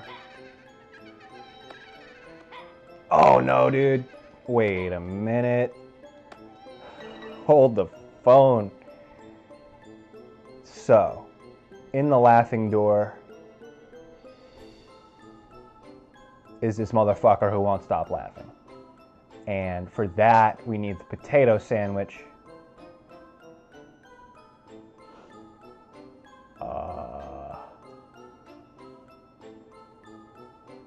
What would be the best way to do that?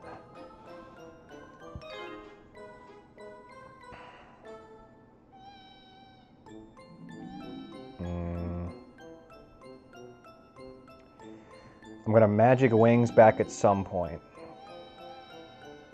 And I'm gonna need to magic wings. Oh. Did I fuck up? Or is that like the natural flow? I'm gonna need the fish sandwich.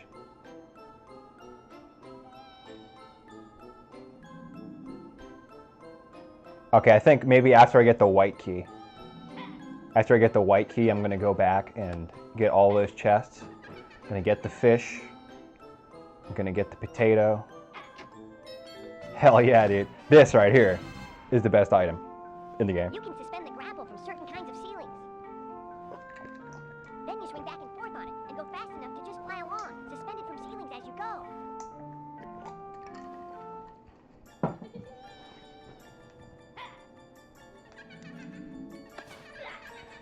Oh.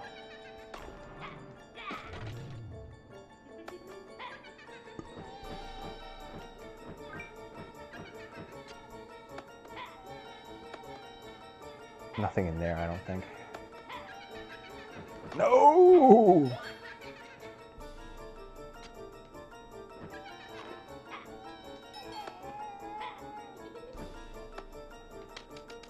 Oh, wait. Shit. Those are turbo pants. I need those.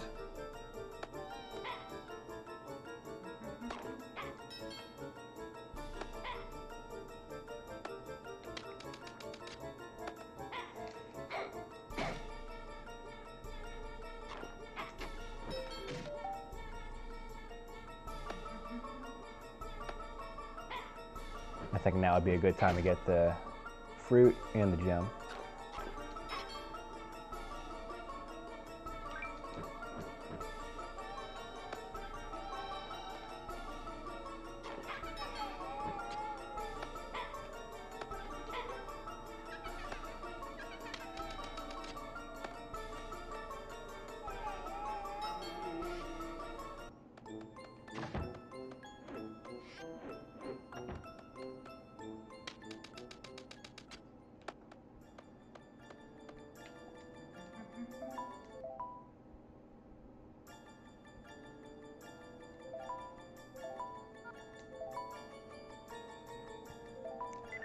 All right, okay, all right, okay.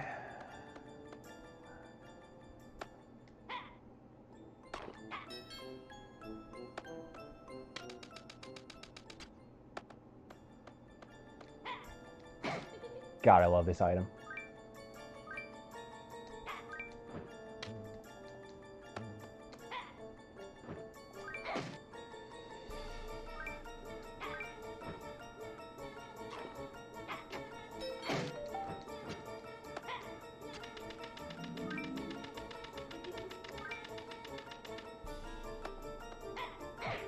All right, now this monkey and all of his bullshit's gonna pay off.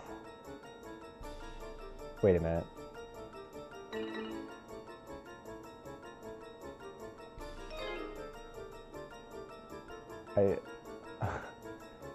I think there's something in there. Maybe we shouldn't have killed him.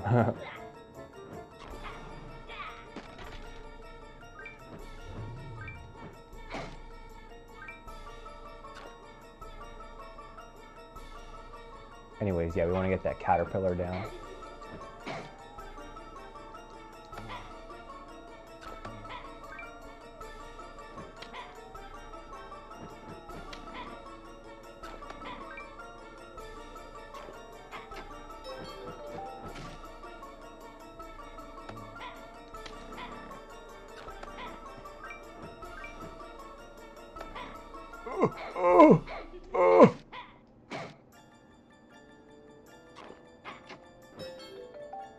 We got the wangs, baby.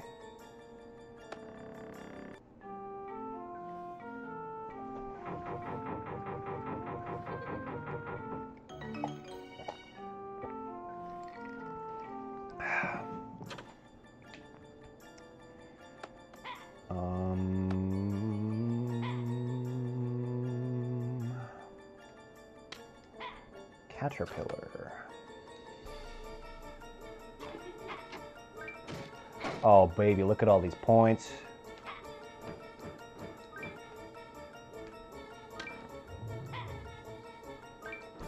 Got breath gems.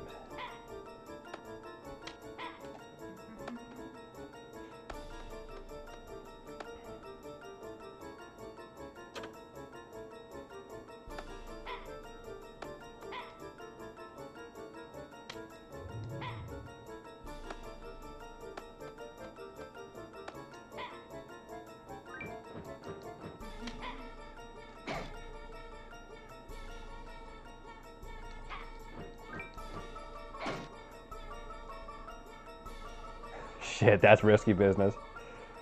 That's at 1,000. All right, here's what we're gonna do.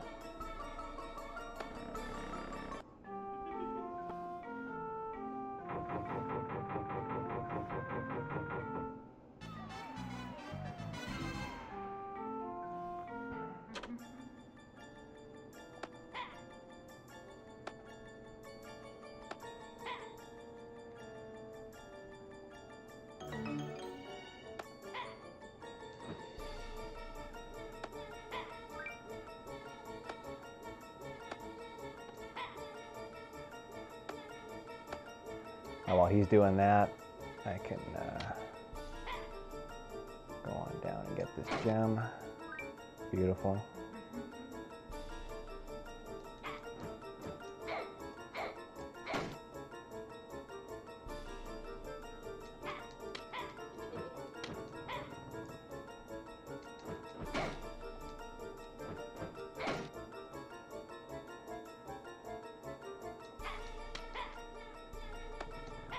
You son of a gun.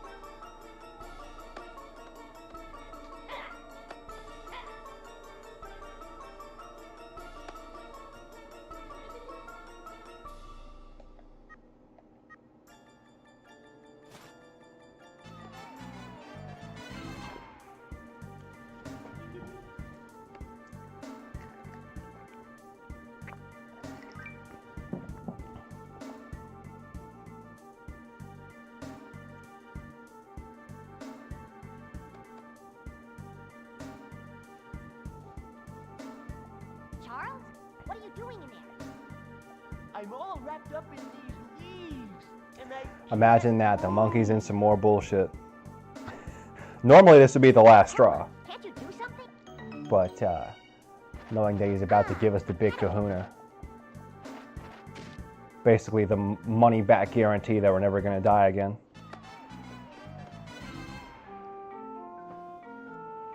Thanks a lot. You saved me again. All right, from now on you're on your own, monkey boy. You got nothing else to give me. Treasure?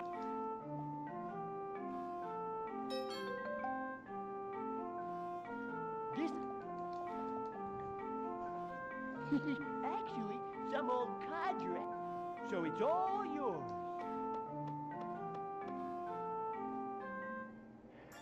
Tomba's fingers look like little blue sausages.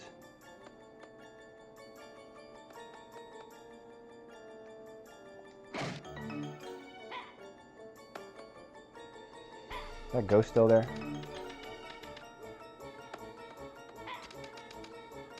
Yo, Ted, where you at?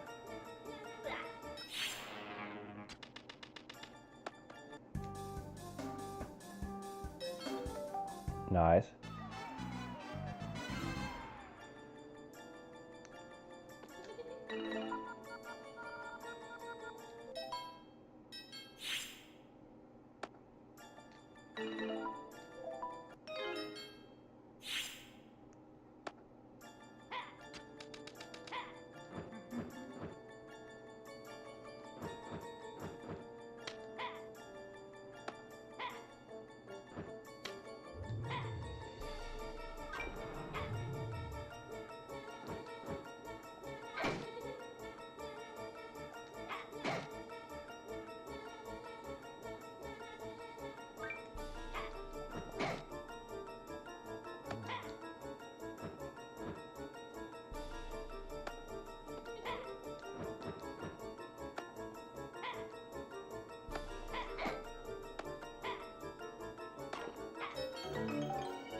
Ow. I think there's some chests in there.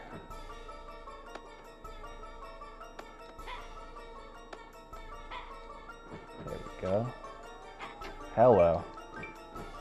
Big ol' money.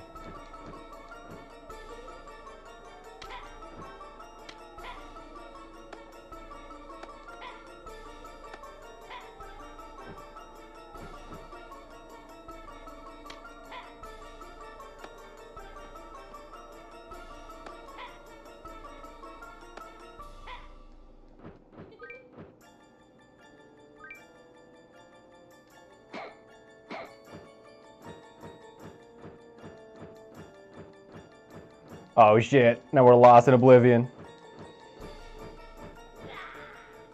Well, great time to save. That part always gets me, because like, it looks like there's a blue chest there, but when I get over there, it's like, disappears.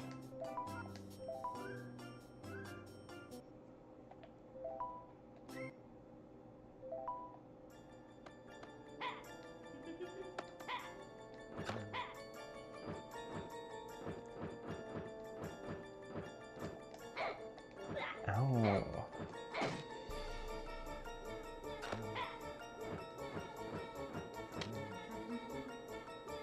How much are the purple ones? 500?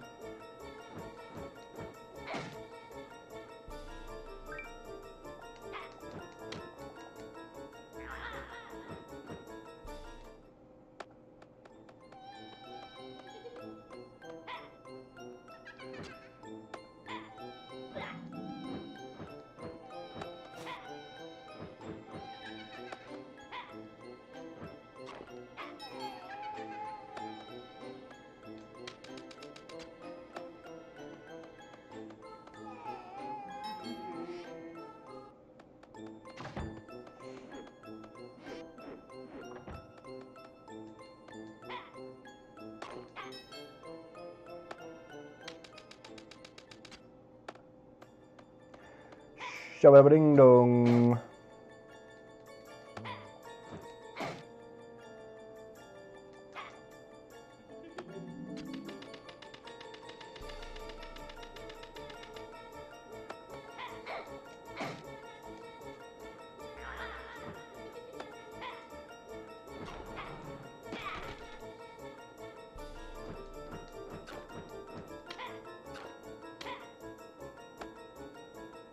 Yeah, I need that blue chest, dude. I don't know where it went so wrong last time.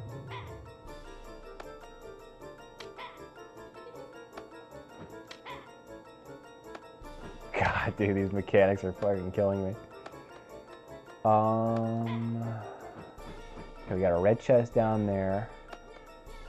A blue chest over here.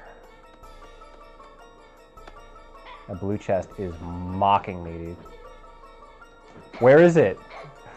Oh, there it is.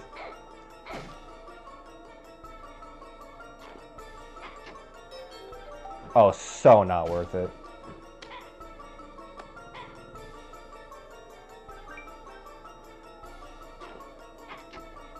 That is a little more worth it. And I think I gotta go back and set all the things the right way. I think it's no.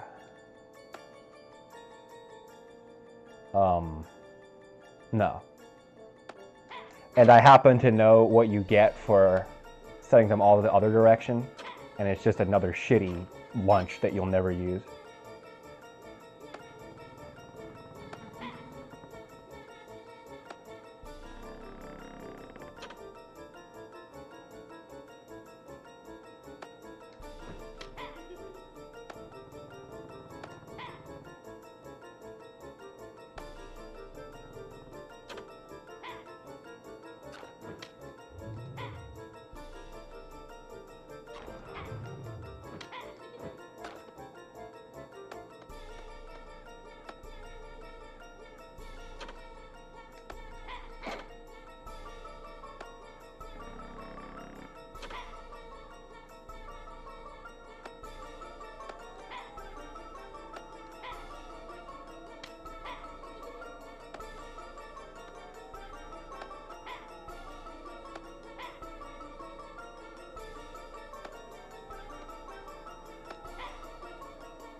Wait.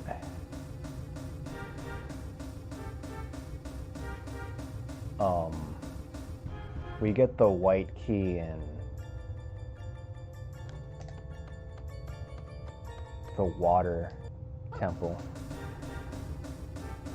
I'm trying to think of the best time to magic wings back to starting beach. Oh, you know what? I think it's gonna be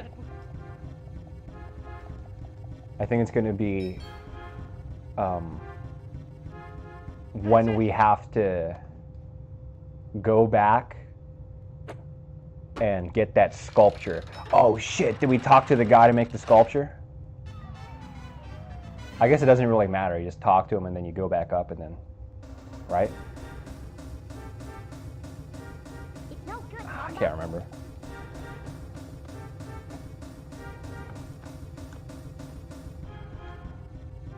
Oh.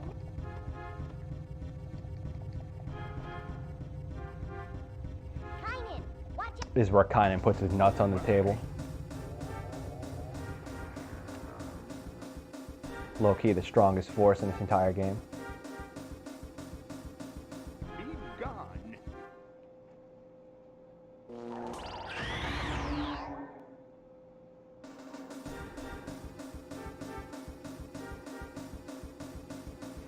Maybe I...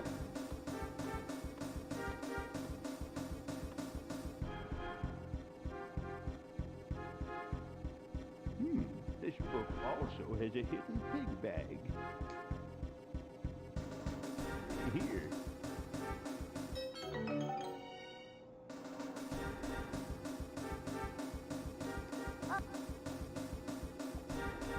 Is we finished or is we done? The circus town.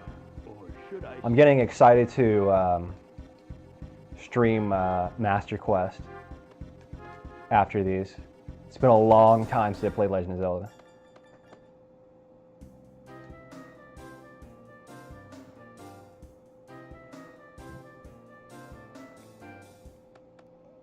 I better save and I better turn my AC on again.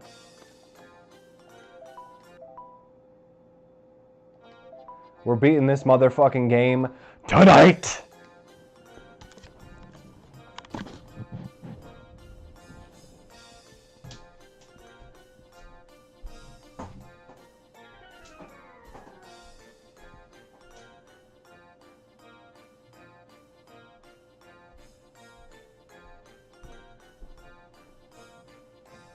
Tonight. No excuses.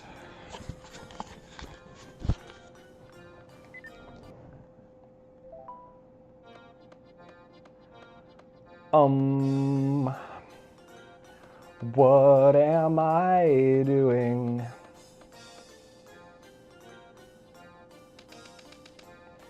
We don't come down here yet. First things first. I know we need the pick suit. I think we have to go. Yeah, we start this.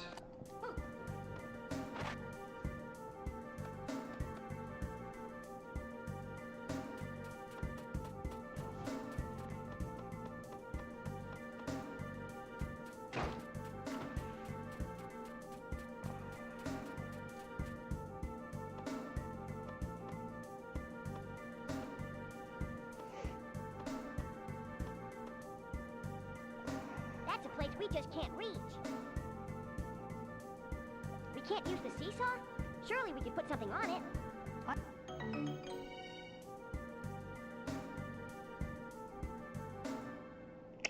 Surely we can. The question is what?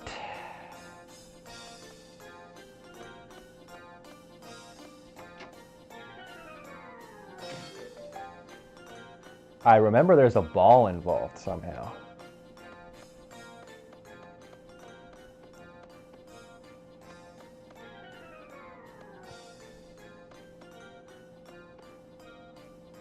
A ball. Where would we get a ball?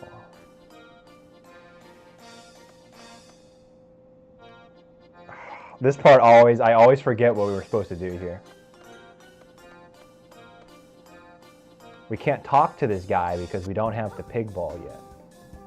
Or the pig suit.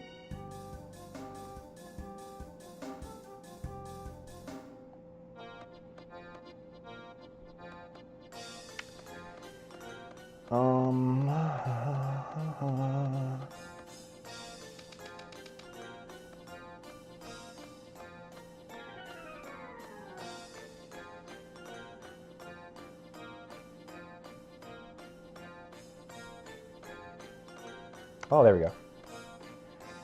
Now the question is, how do we get it up there? Oh, question answered.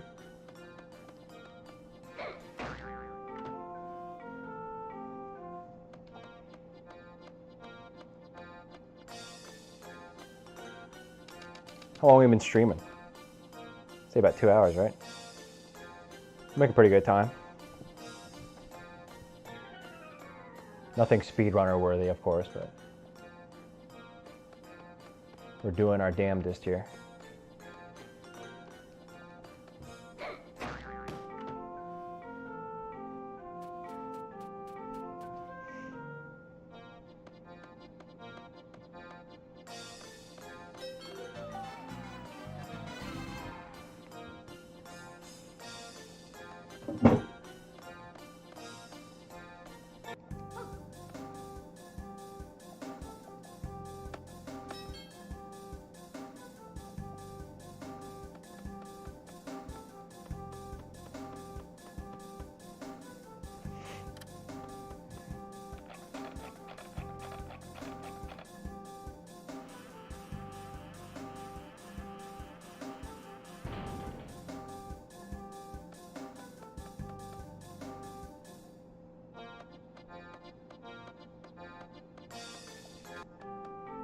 Booyah.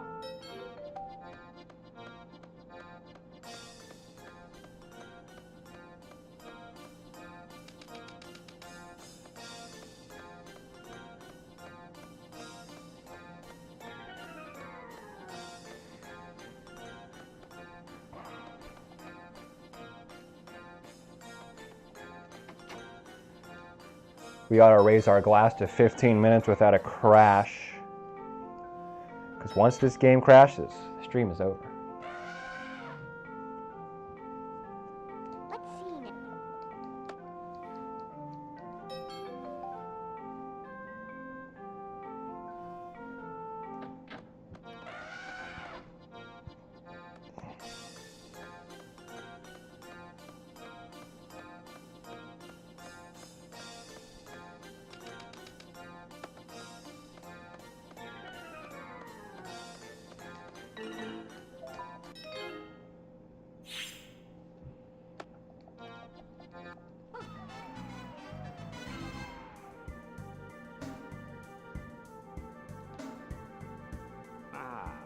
Excuse the mess. I'm in the middle of cleanup here.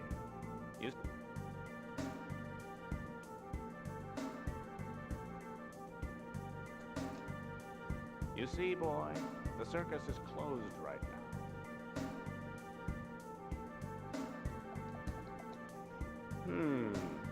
I'm confused. What's the matter?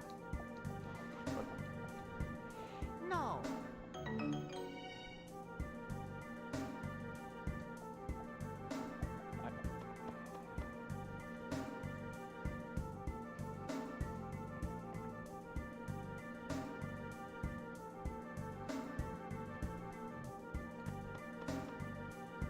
But if he...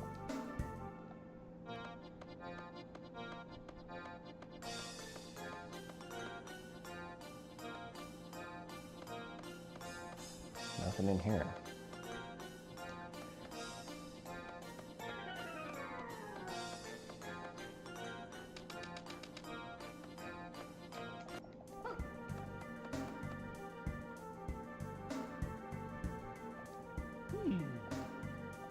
Hey! Yeah, I'm sure. You just have... I want to practice the new trick.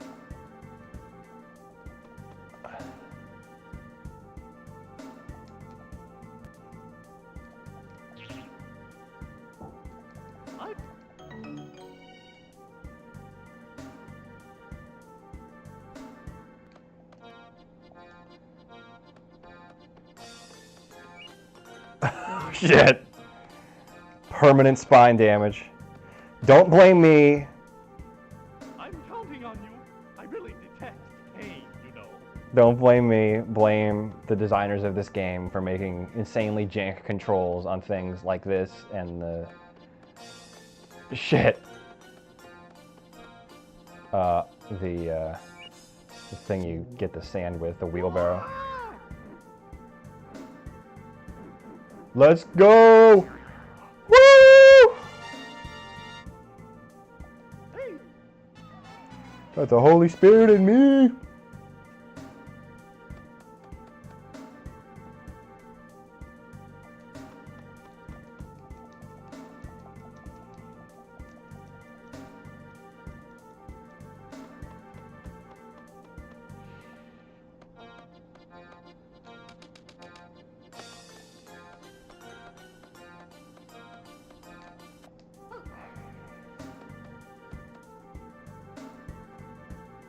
I saw them. I just want to punch this kid in the face.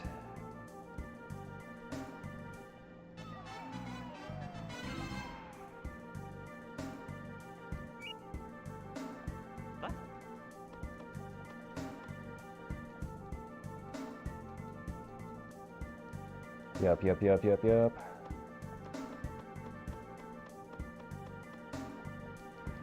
Dude, Mr. I don't need to hear your whole life story.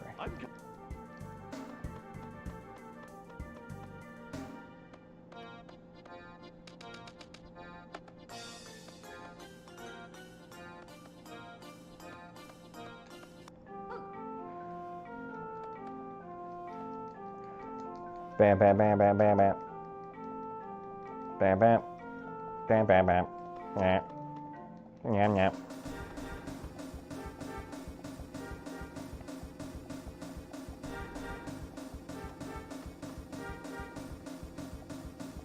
How much dialogue?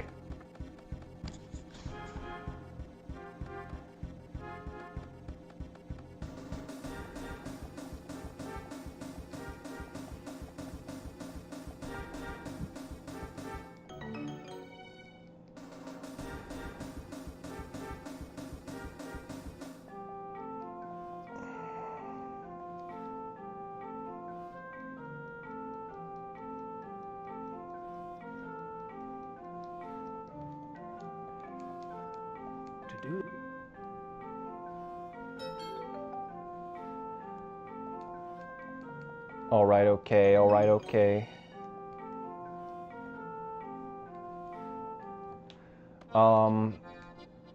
So one thing I'm gonna want to remember to do before we go get the elephant is we want to get that kid his get well plant. And I think I can just skip talking to him and just go down and get it.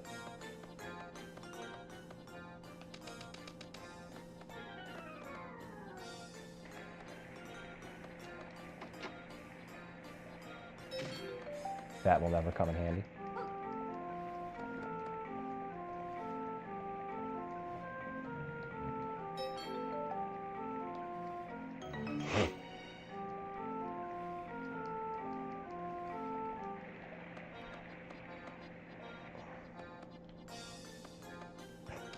God, this game is so short.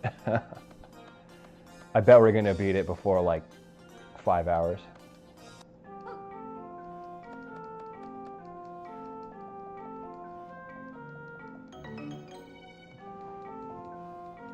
Don't talk to me or my son ever again.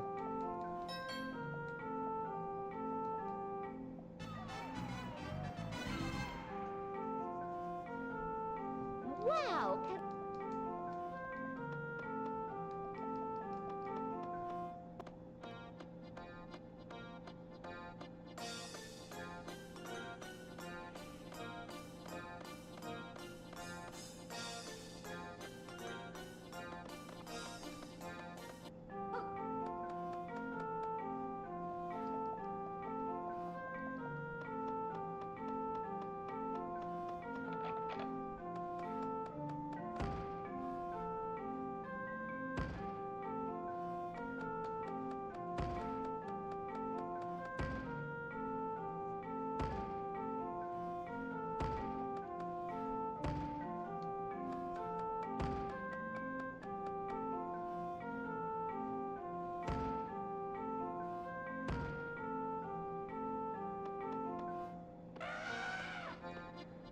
Get it moving now. Come on, come on.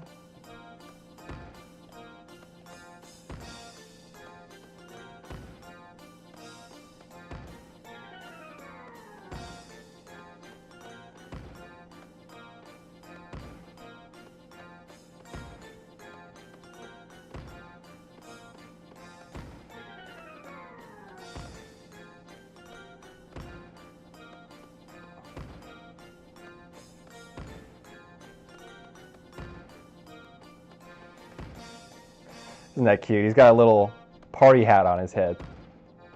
It's adorable.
Jeez, I'm just trying to have a conversation here. Calm down.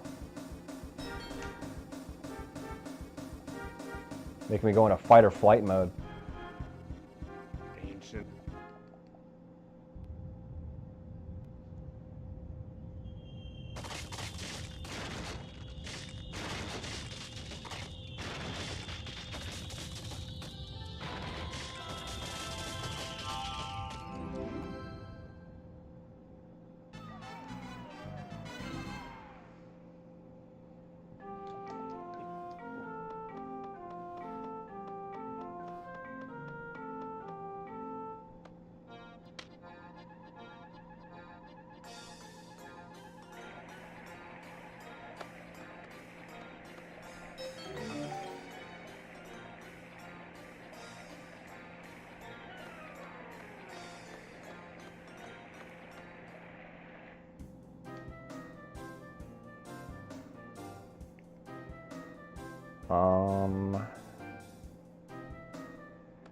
To get the water, I think the first thing we do is get the water pig suit.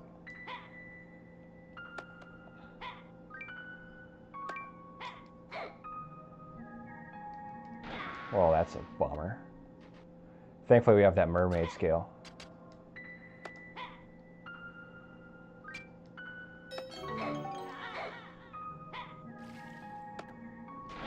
Mistakes are made. This is really affecting our speed run.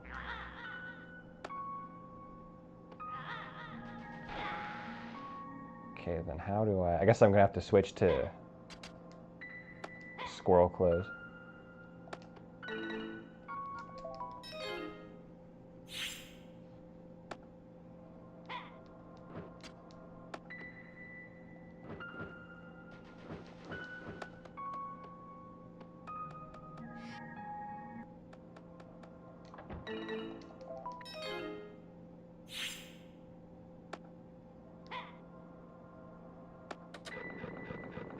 Oh no, we got to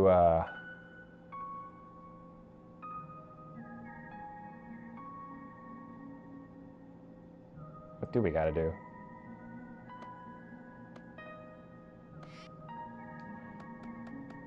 Shit, I can't remember. It's been so long. Oh, yeah, we get that blue claw.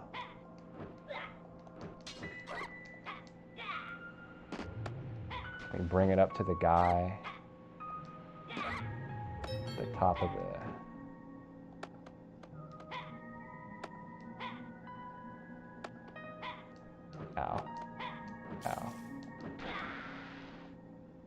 Why is life so full of pain? No, not there, but below.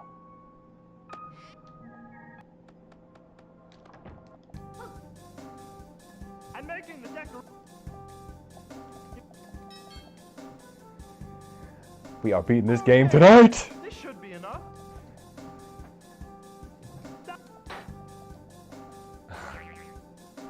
Dude, I'm pretty sure you got tools like right there. At this point, you're just showing off.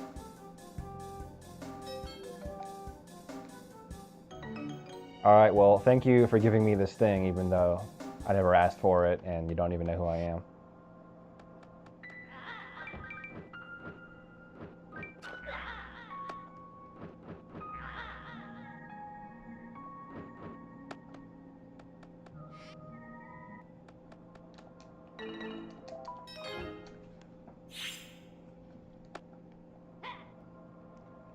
Wow. I gotta talk to you first.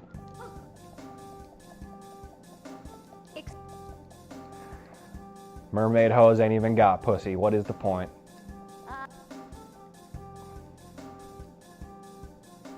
I see.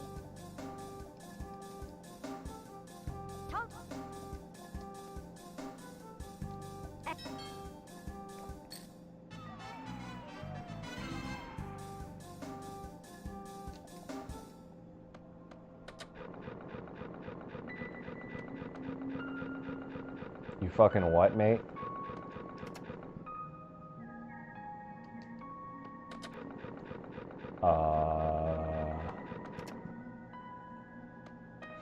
Really has been a long time. I don't remember that at all. So... Oh, so you need a gear?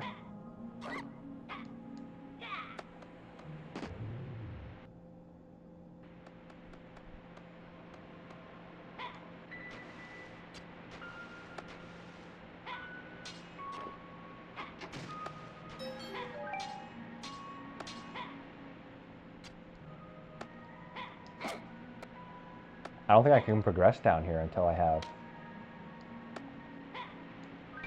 the water pig suit.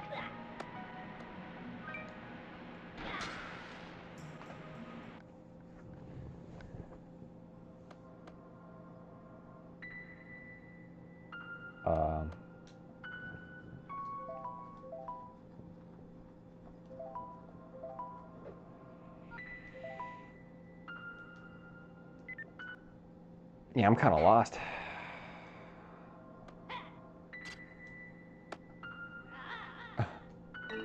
I guess it's... Do I already have it? I guess it doesn't hurt to talk to the guy. Just in case. Oh yeah, I got it on that ledge when I first came in.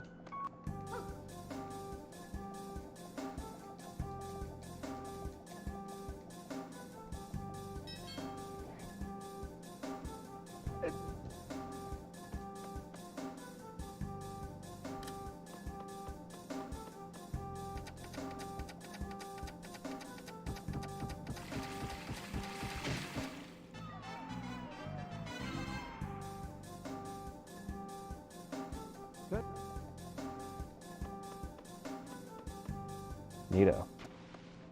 It's one problem solved.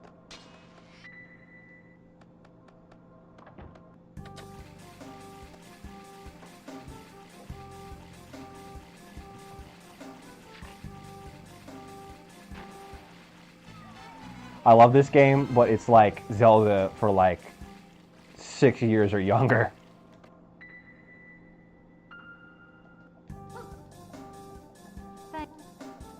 It's like rudimentary puzzle solving.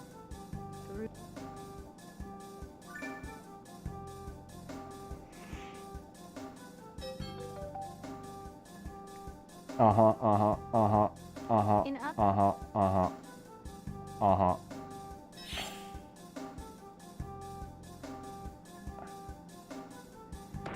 You done broke the board, fat boy.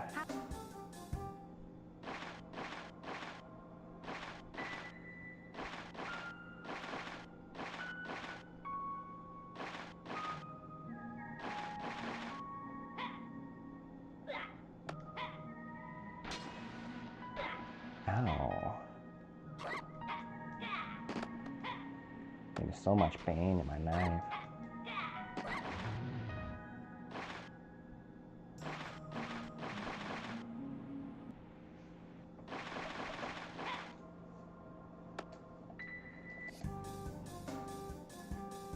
Who's there?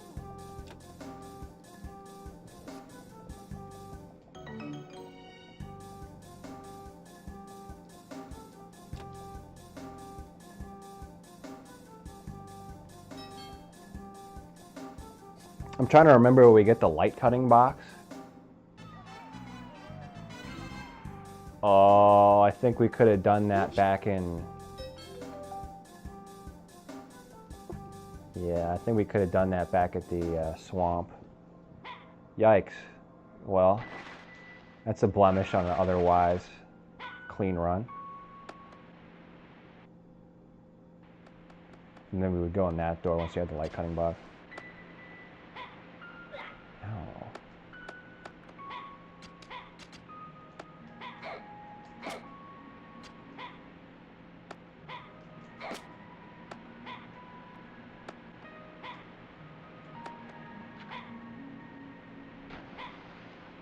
Motherfucker, you stand still.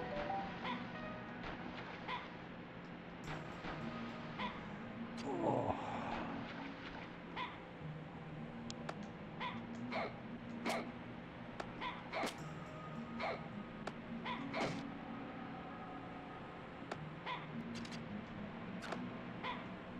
These are actually going to be where the pig nose panels go. In fact, we can actually put one here.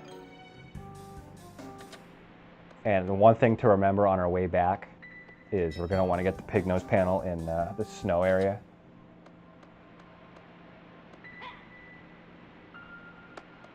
And we're going to get a cute little cutscene here that shows us the other side of the waterfall. Yeah. So this is way back at the beginning of the game, which for our purposes was less than 3 hours ago. Now you know what that hole was in the waterfall, is this room here. Isn't it nice how it ties it all in?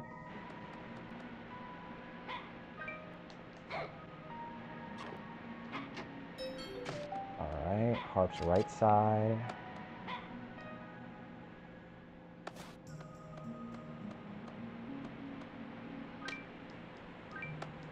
Every gem counts. Oh, hell yeah.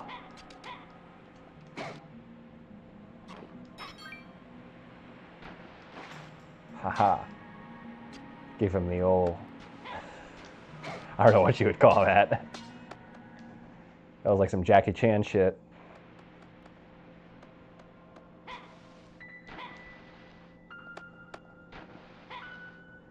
Drunken Master. Okay, so we got the harp. Let's get that gem. It may not seem like much, but those definitely add up.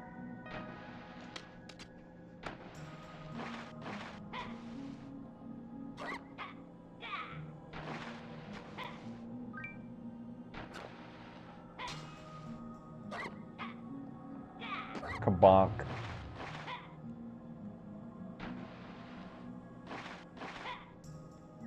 Hello, talking with these hoes, you's a homo.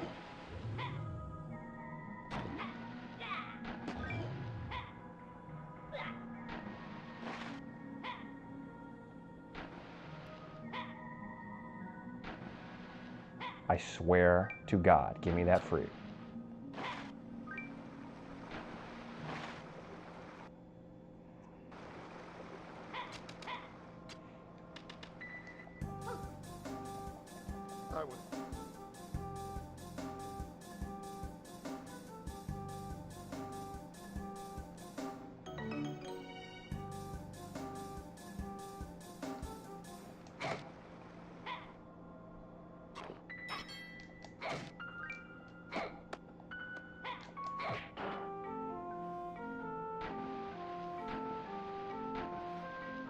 All right, nice. Now we got the white key.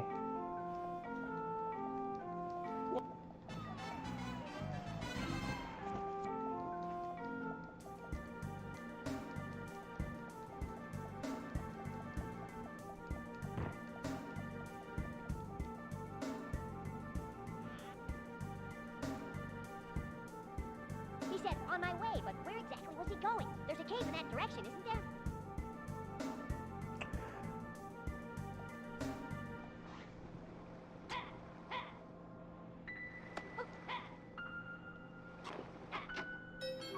Nice.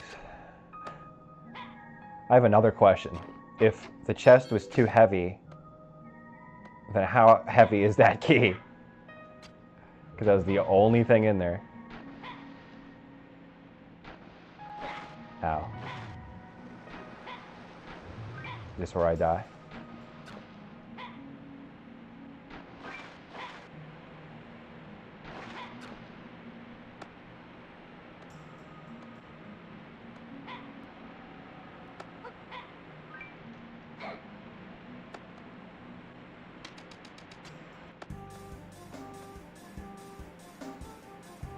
What a beautiful specimen. That's one big fish.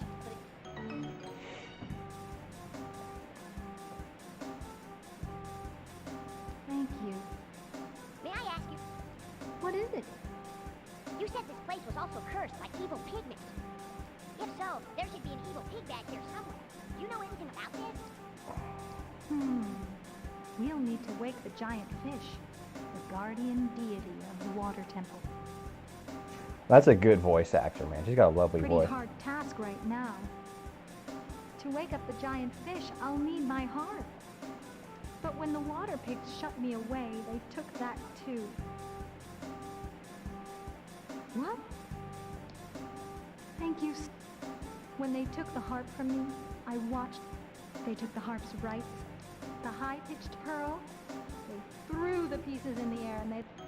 Okay, so 2 harp pieces, 2 pearls. We have a pearl and half of the harp.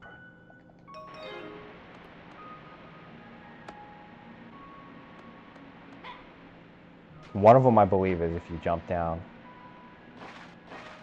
you get one. Okay, it wasn't that one, clearly.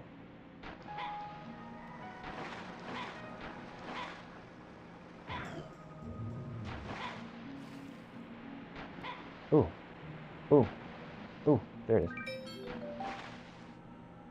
Now one question remains. Who killed Roger Rabbit? That's who framed Roger Rabbit. Why do I suck so bad? The other thing we're looking for is the harp.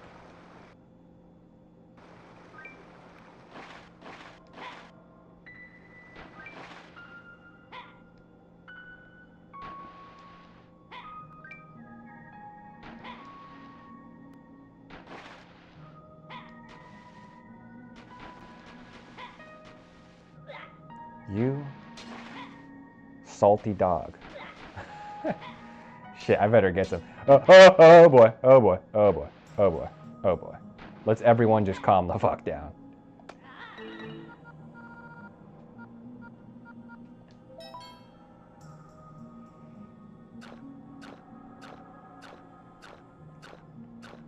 You know?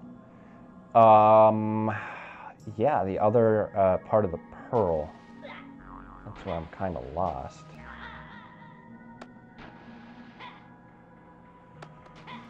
The other part of the pearl. No, the other part of the harp. That's what we're looking for. Could it be hidden within here? I swear to God.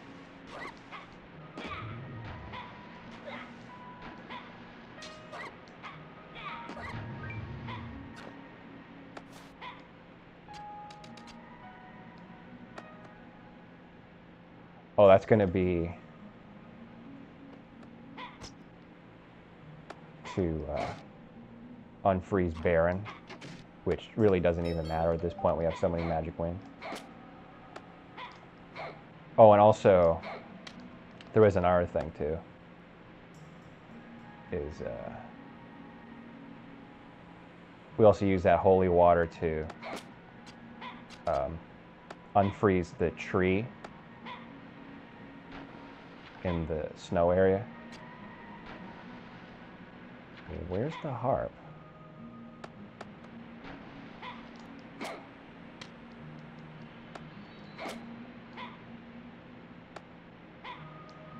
Must be up here somewhere, right?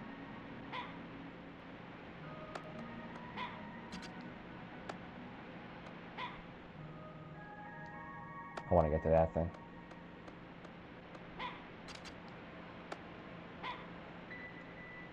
Oh, well that's the opposite of aesthetic.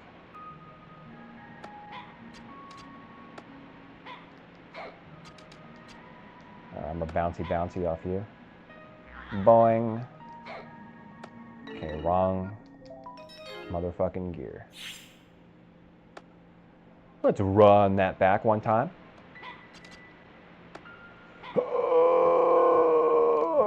Okay, not enough. Clearly not enough. We're gonna want a bouncy. Okay.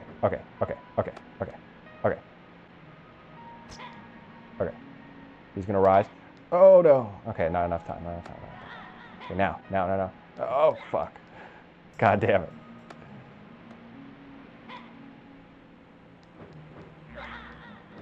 Why did that happen? Aren't I supposed to bounce off you? All right, let me use another one of those terrific lunches.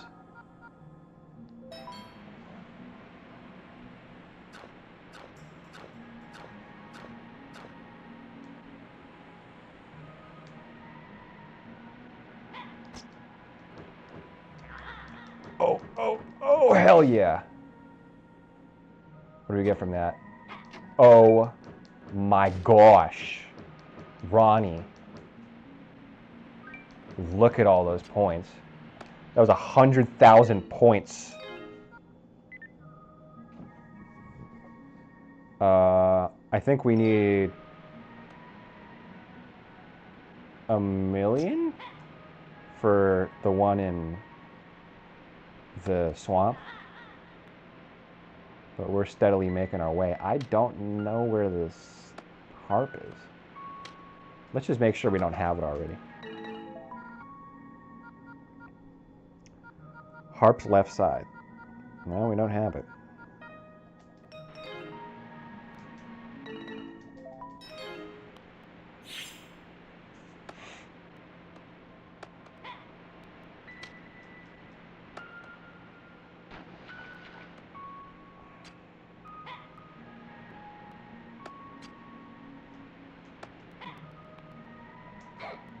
Let's get those gems, baby. Oh yeah. Where's the harp?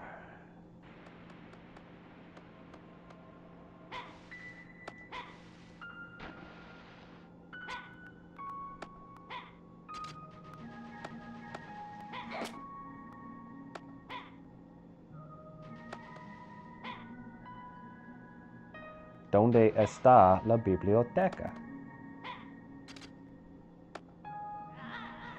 Oh, could it be in here?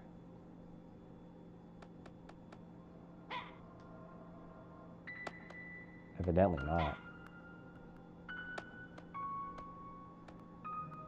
As I recall, this is a weird room because there's like nothing in there. Oh. Hello. Hey, look how far you've come. You're somewhere in this temple, there's a mini temple that only small people can enter. Yeah. I suppose it's impossible for any... Oh.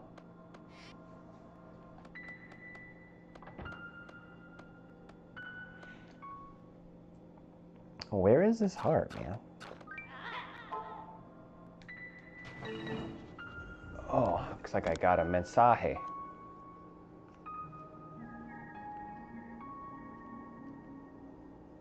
I will remind him. You already reminded him 5 fucking times. All right. Harp. Not to be confused with H-A-A-R-P. As in the harp satellite, which they use to control the weather.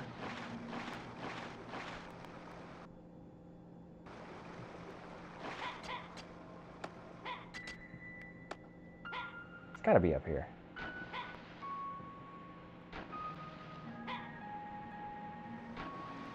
Oh my goodness gracious. You know what? It's probably Probably up there. I mean, shit, we've already looked everywhere else already.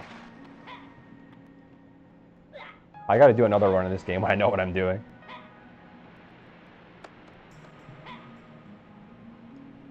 Oh, there's a blue.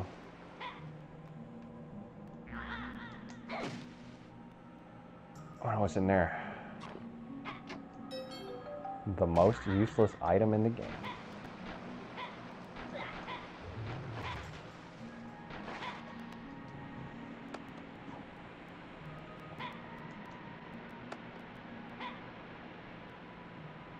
Oh my god, dude. What do you want from me? Where is this other harp? When they took the harp from me, Uh-huh. they took the harp's right. Uh-huh.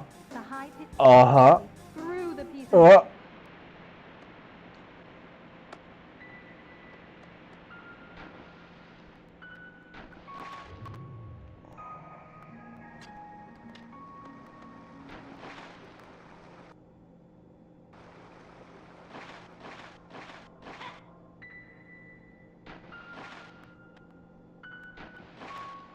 God, this is driving me up a wall, dude. Where is the damn harp?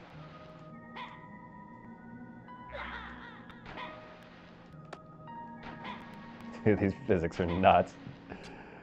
Holy shit, okay. I just want a wheel lunchbox.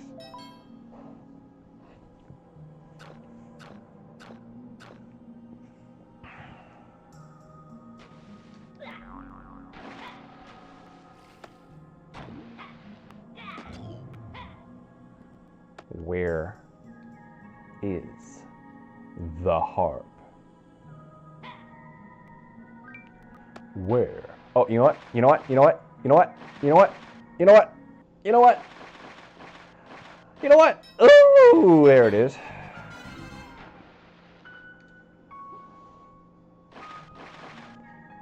You know what? You know what? You know what?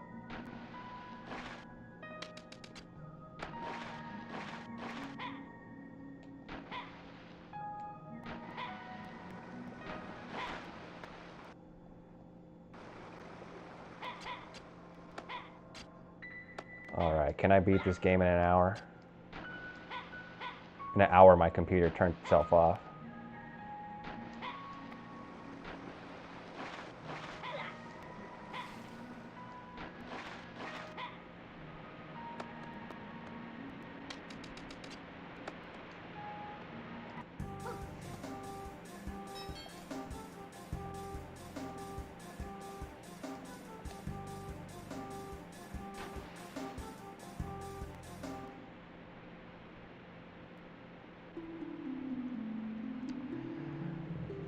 That's one to ask your man, ladies.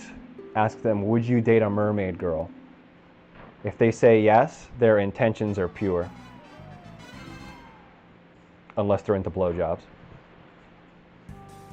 Look at that, the fish is awake.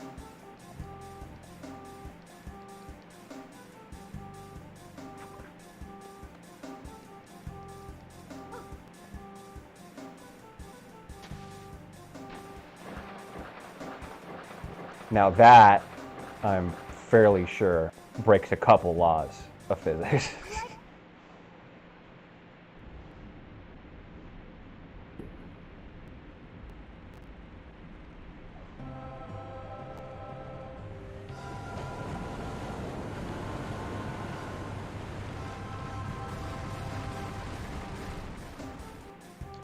This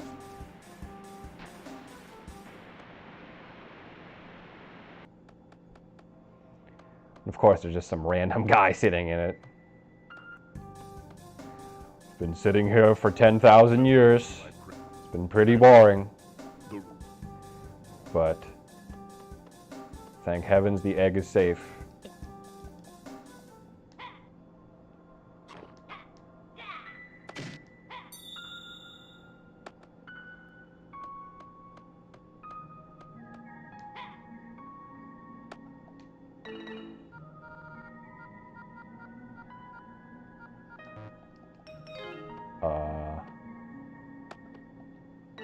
I've literally got the reflect. Do I talk to the guy or what?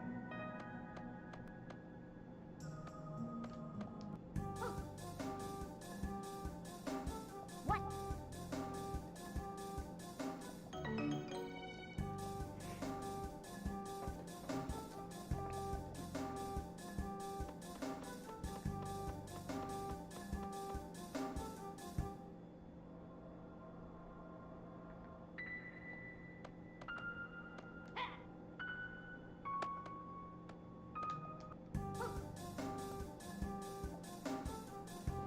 Oh, let's do it.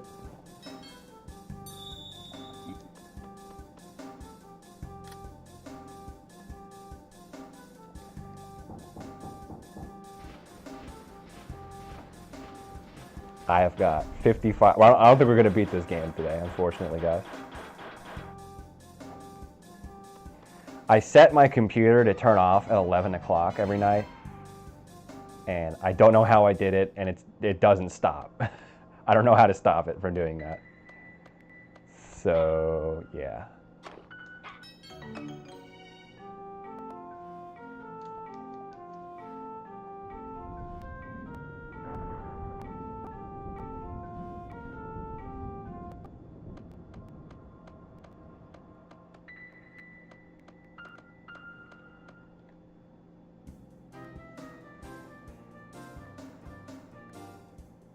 Got a great view of Tomba's pig ass here. Mysteriously missing a tail, but the ass crack is entirely intact. Okay. Definitely a lot of things to do here. We're really going to want to clean all the meat off the bones as we progress all the way back. So, first of all, fuck all of pig kind, except for me. I'm the one supreme pig. Okay, now fuck all pig kind. We're gonna want to break every water plant also.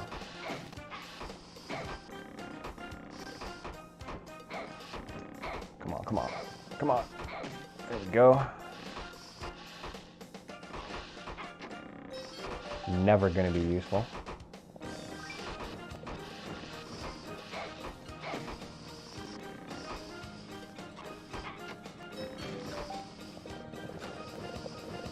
In the words of Ronald McDonald, I'm loving it.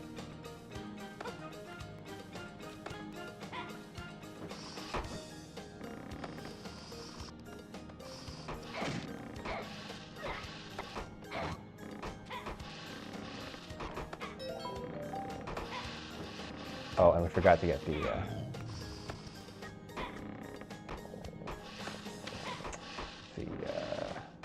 fish.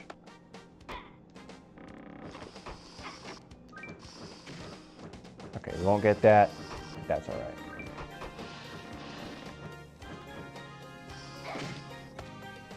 Make sure we're not missing any aquatic plants here.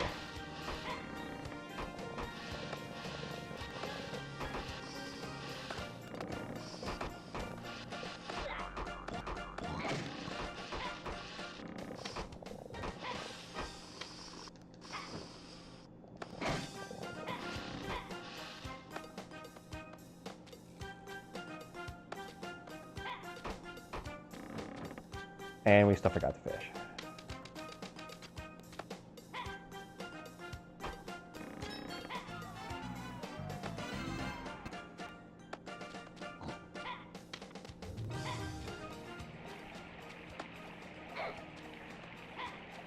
Oh, dude. And I also forgot to talk to the... Can I go back that way? Sweet. I forgot to talk to the mini tunnel guy.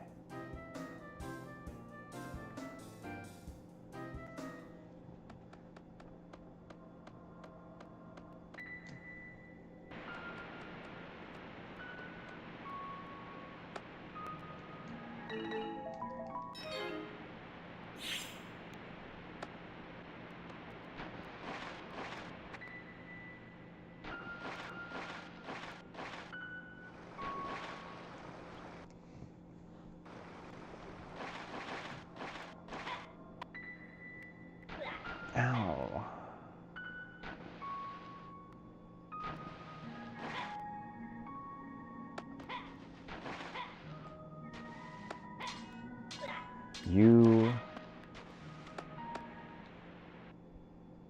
jerk. I don't know.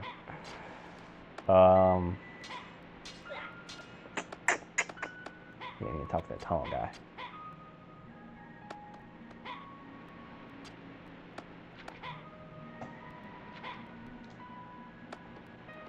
Yo, kid.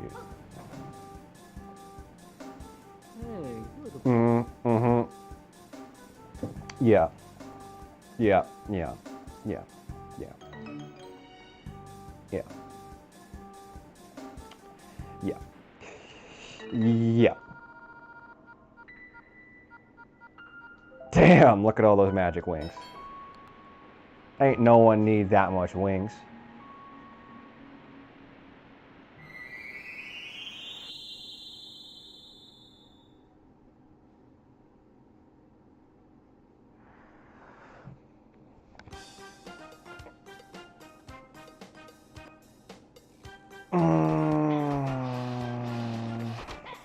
What else? Oh yeah, we need to get the gear. And then there's actually some chests we're gonna need to get all around town here.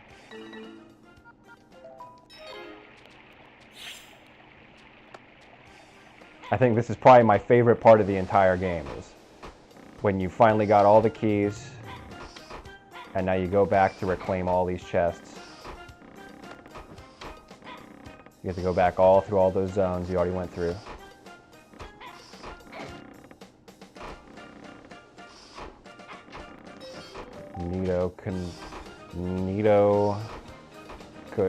I don't know. Don't listen to me, I'm just a dumbass who plays video games.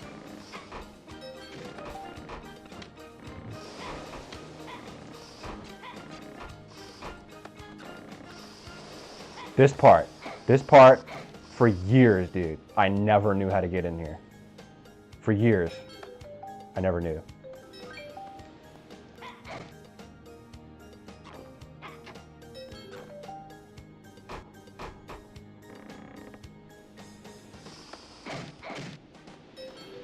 Most OP item in the game.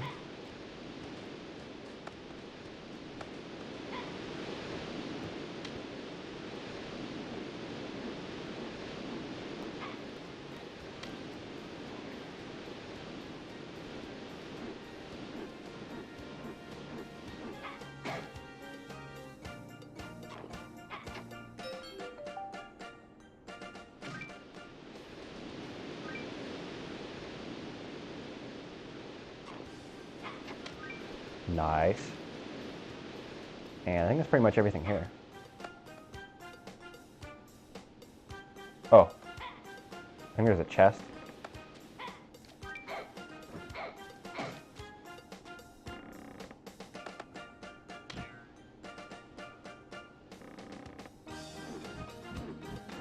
If I miss one thing on my way back to the water temple, I will kill myself live on stream.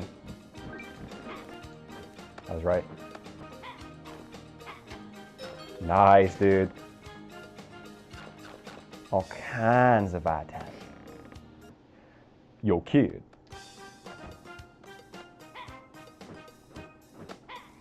You want to make some gains?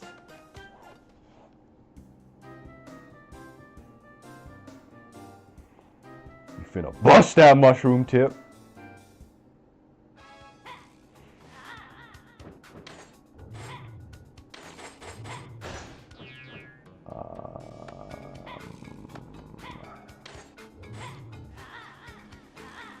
There's got to be some chests I'm missing here, right? Oh, there's a couple. Magic juice. I wish I could pawn that for crack money.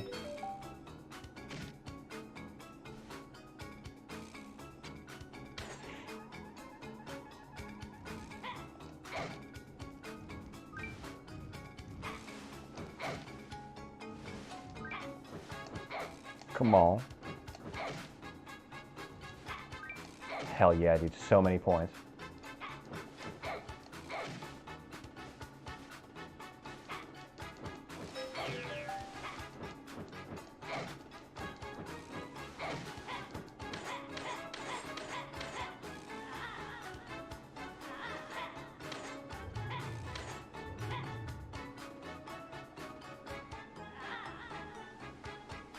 think here.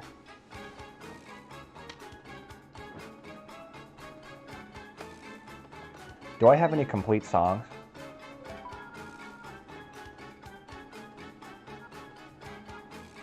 Or spells or whatever?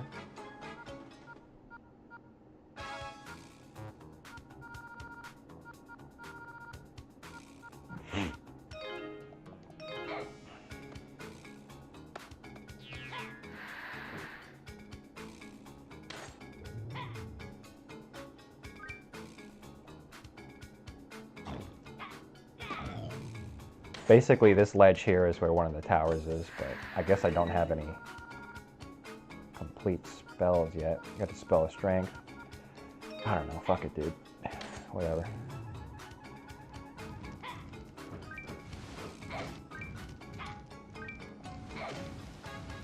Raggy. You know what? I am going to beat this game tonight. It may take 2 streams.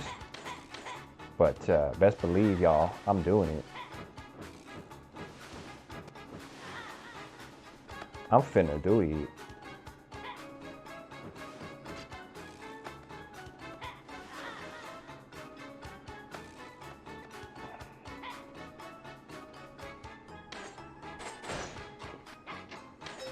We have so much life now.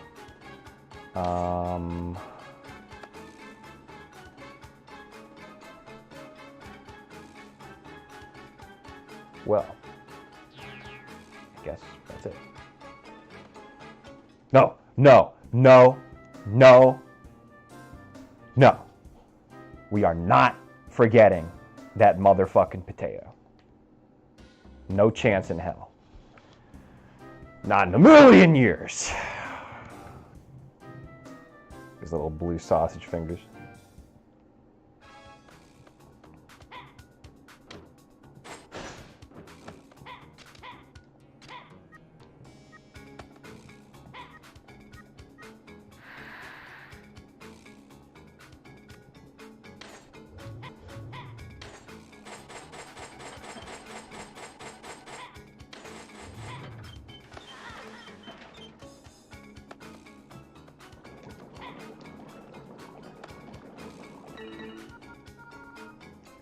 Potato?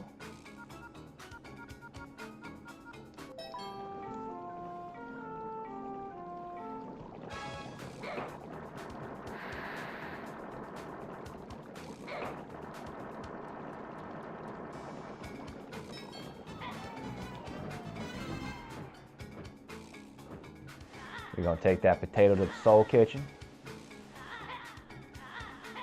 Come on in, sugar. I'm gonna make you the best hashed potatoes you ever had. Look at you, you're nothing but skin and bones, baby. Come on in.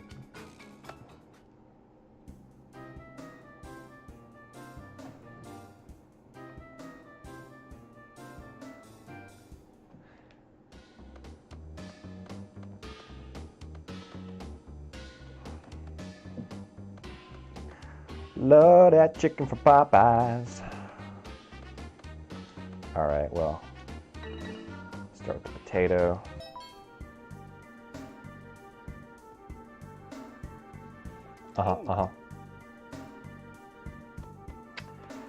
Actually, it's impossible to FC this game, ironically, without a save file from the original Tomba, because it's actually one of the events in the game.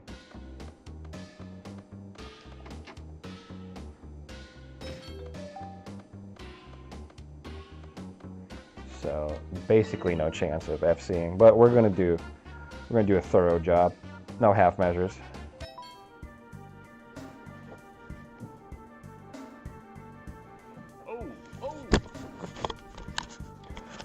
Oh, let me show you how my grandma used to do it.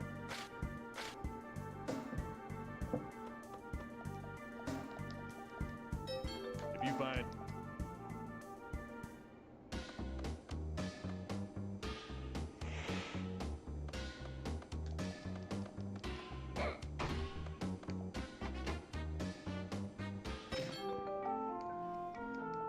Neato, even though that's all going to be completely irrelevant. on account of the fact that I have 22 magic wings and I'm going to get Baron. So, yeah. And Baron, of course, is not a blatant ripoff of Neverending Story. No relation whatsoever.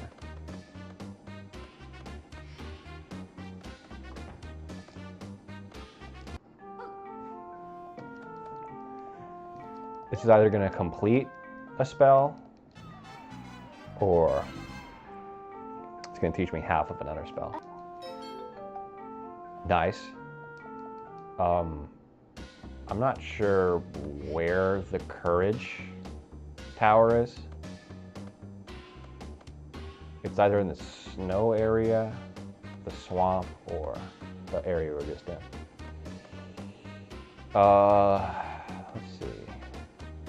Oh, there was well, there's a chest down there, but I don't think we can get to it until after we like beat the pig bag or whatever.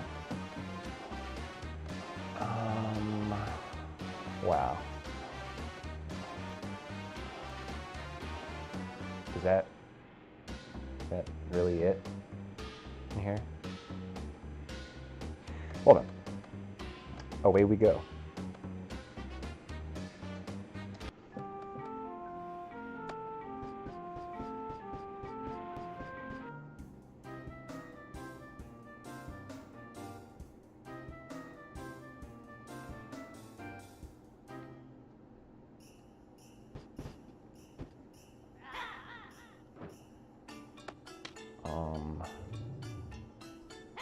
There are some water plants in here. And we can get that pig panel.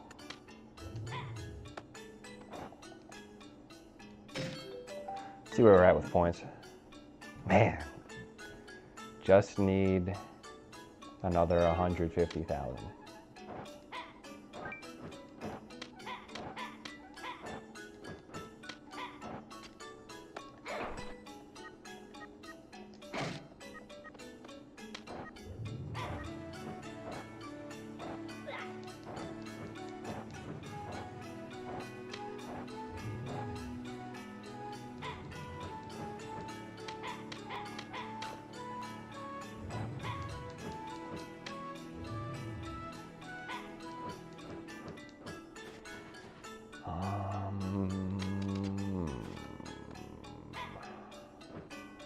Well, we can definitely bust into all those chests now, huh?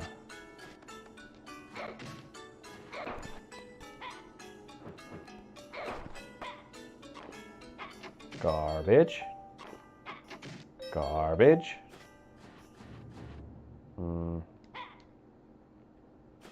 I think there might have been a water plant up there.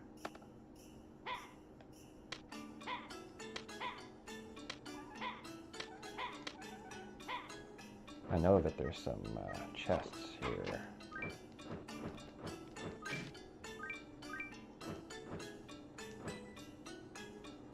Yo, Ted, where you at, cuz? So that's something we're gonna hit the holy water with later. Oh, look at that.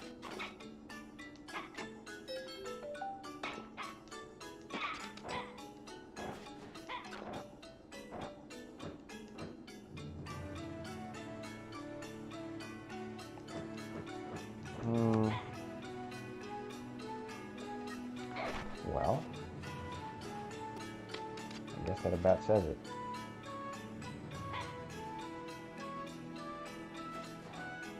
I guess we could try that spell up there and see if it works.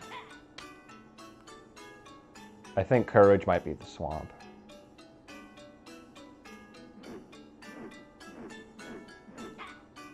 Also, we're probably going to activate a pig door accidentally.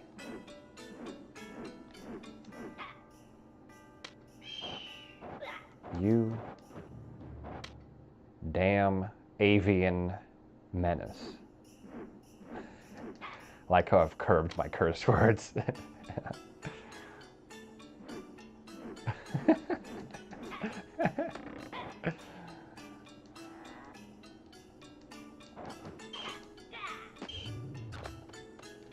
Alright, let's take a crack at it. I think it's probably the wrong one. Yeah. And I don't really recall... Oh, I think it's those travelers that give me the songs.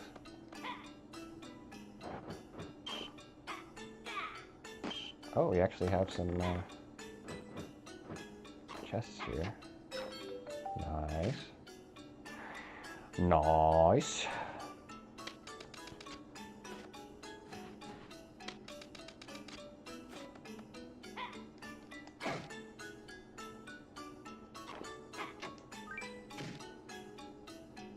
Every chest counts.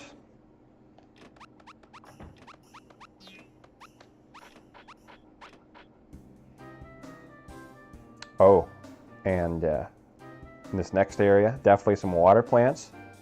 We're gonna get a rare animal, and I believe one of the chests actually gives 100,000 in here. So there's a lot to look forward to in this area. But before we do any goddamn thing at all, let's save. Fool me once, shame on you.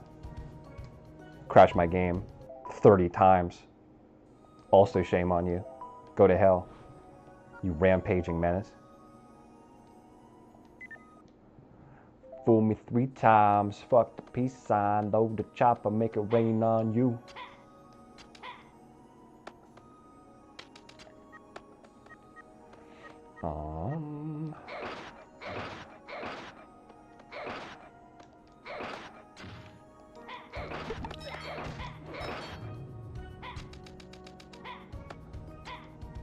I hate these things. I hate them so much. If I had the choice to get rid of mosquitoes or that thing, I would get rid of that thing. Really? We already got all the aquatic plants? Oh. Goddamn. And I think we also got all the rare animals too, if I'm not mistaken.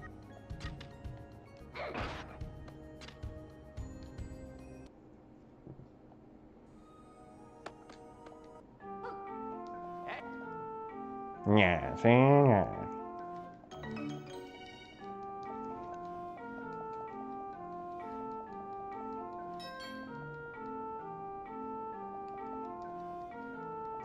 This guy is jizzing his pants over these animals. Yeah, yeah, rare, rare.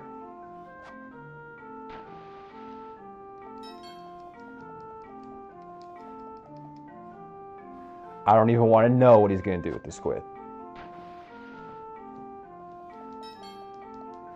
And this gives us something called the taboo state, which increases our speed provided we don't get hit by anything, which, given the trajectory of this playthrough thus far, is an increasingly small probability.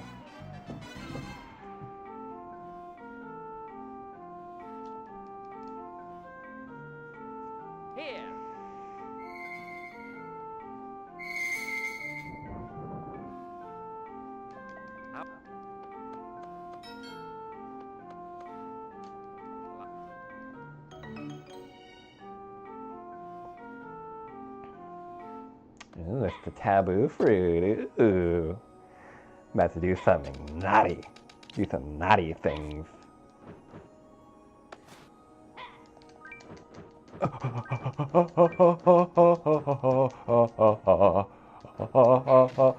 Oh my god, wrong item. Equip.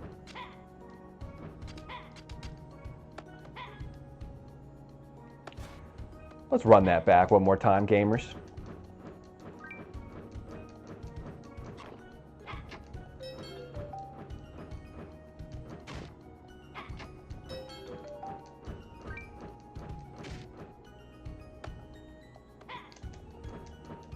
Well, I guess we're just going to have to take the L on that one.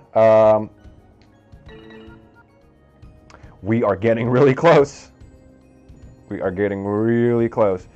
Can we probably not going to get 70 or 60,000 before we get to the swamp area, tragically.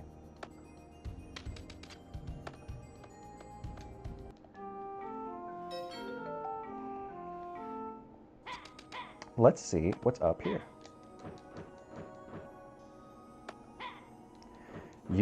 I swear to God, I'll track down your family. I'll do unspeakable things. Things that can't be repeated. You stay the fuck away from me.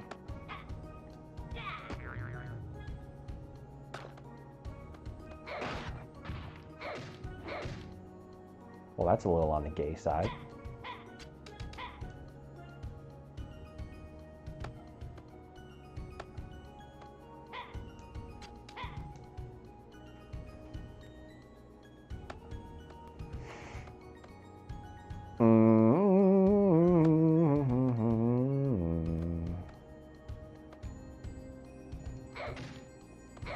I never understood why this is a thing. This is like must be like something they forgot to do anything with. Is there anything in here?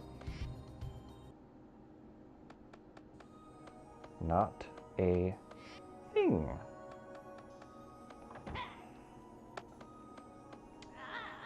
Well, I guess that's about it for here.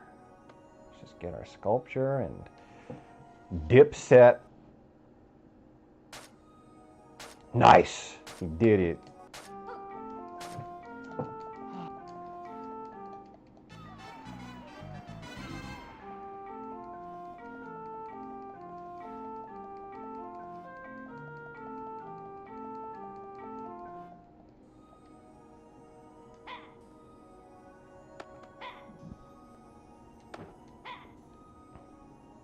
Just let me take the fucking sculpture.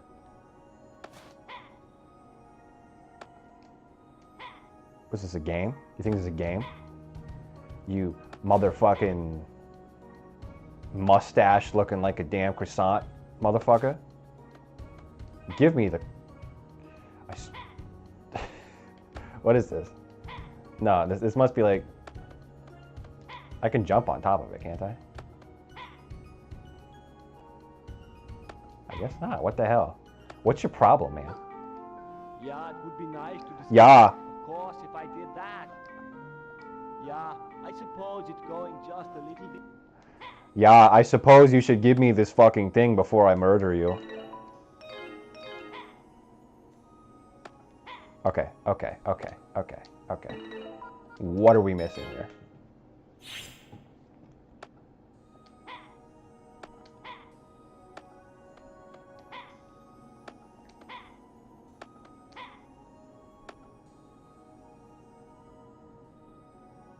Oh, is it because I didn't do a damn... I didn't, like, do a sequence because I didn't talk to somebody? I can't have that? Well, that's bullshit. That ruins my whole flow. My day is ruined. I'm going to kill myself on stream. Yeah,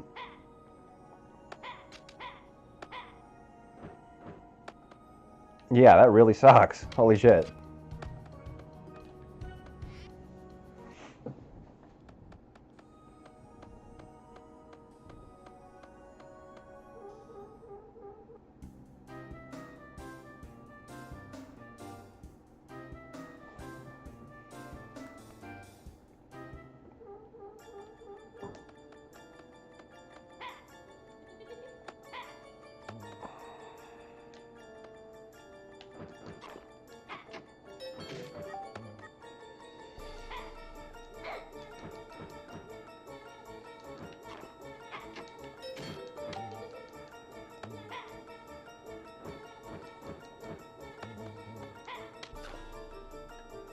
Alright. One thing we're gonna want to do is get, well, obviously open all these white boxes, but on top of that, we're gonna want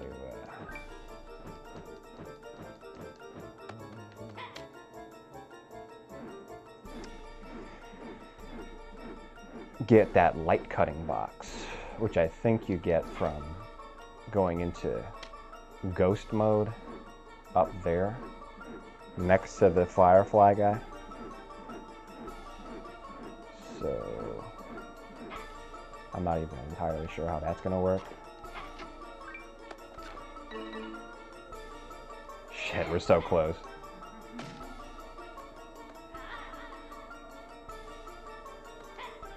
What you got for me? You want to smoke? Don't you ignore me, motherfucker. Hello? Hello? Am I not a big deal to you?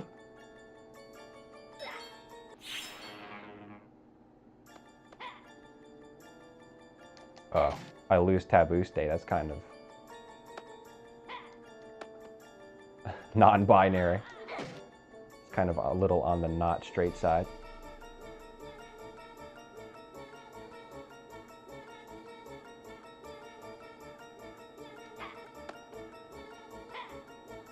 Oh, I think I got to turn those things around first. Well, that's just unpleasant.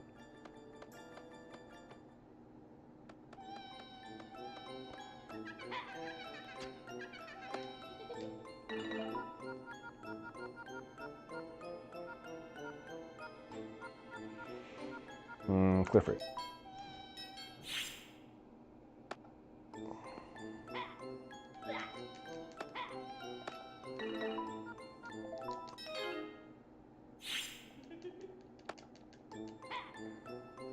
Skadoosh.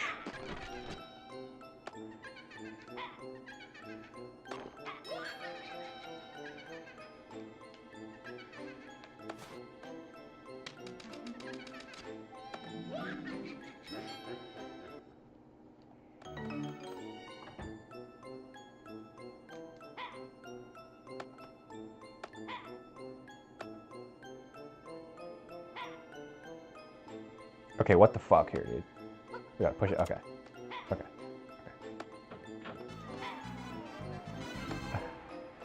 This guy is the livest motherfucker in the mosh. This guy is getting crunk to this deep swamp music. Dun, dun, dun, dun.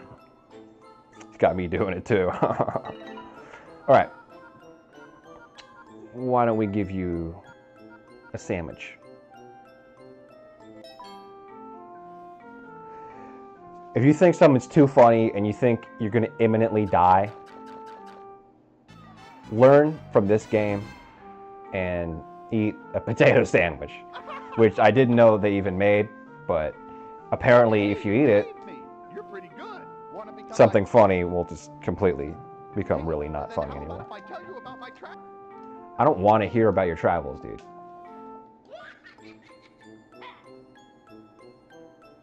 Tell me the song of power or courage or whatever the fuck. So much of this game is stolen from Zelda, it's ridiculous. What? It's not the... Was it courage, power, and what was the other one? I swear to God, if it's a spell of wisdom... Strength, courage. Well, I don't know what the third one is, but if it's wisdom, then holy shit. This game should go ahead and just put in a copyright credit to fucking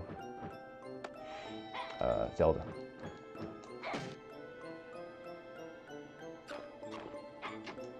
I swear to God, if I get one more lunch out of one of these chests,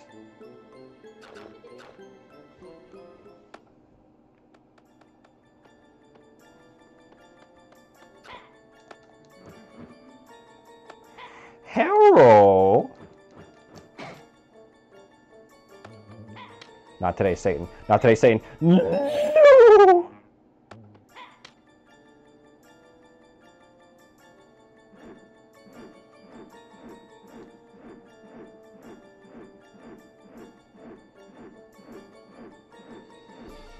No.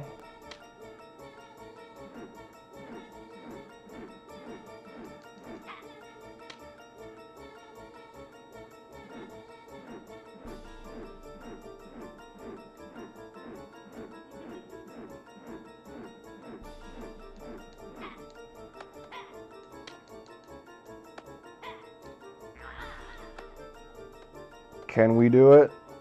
Can we do it? Oh, hell yeah. You just have to believe.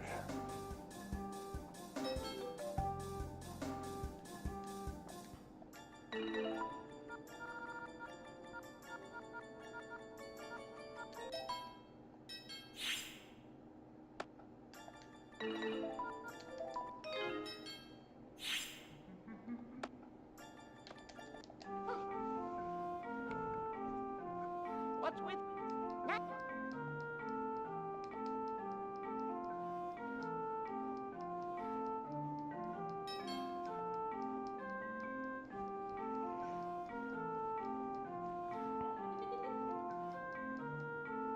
You said what, motherfucker?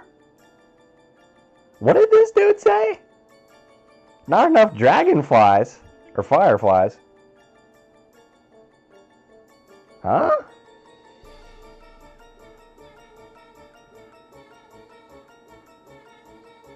This motherfucker said what?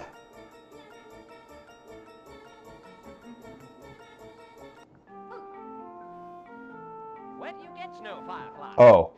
You know what I think we gotta do? I think we gotta go back to the snow area and play that game with the girls.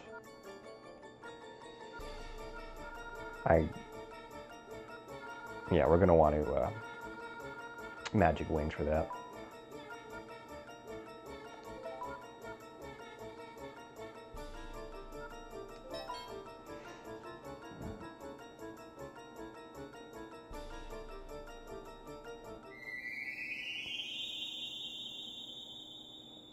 You said we had 15.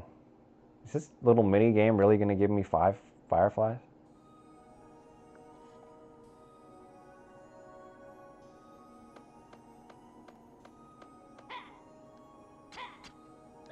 Ow.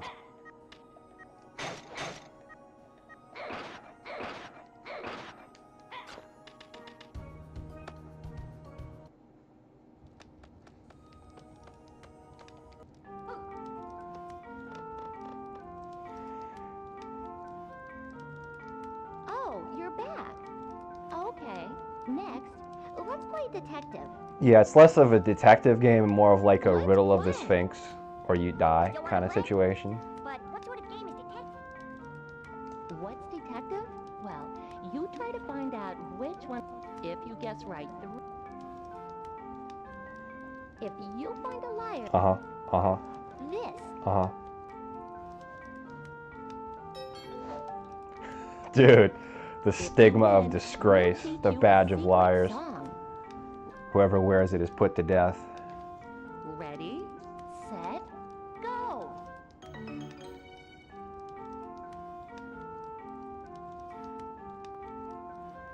Zippo and Gran are acquainted. They certainly are. There are 4 golden crabs. Yeah. The fisherman who likes to invent things is called Ark. No. You dumbass. It's Wynn's windmill. You fucking liar. You pigtail wearing ass liar. I should smack you.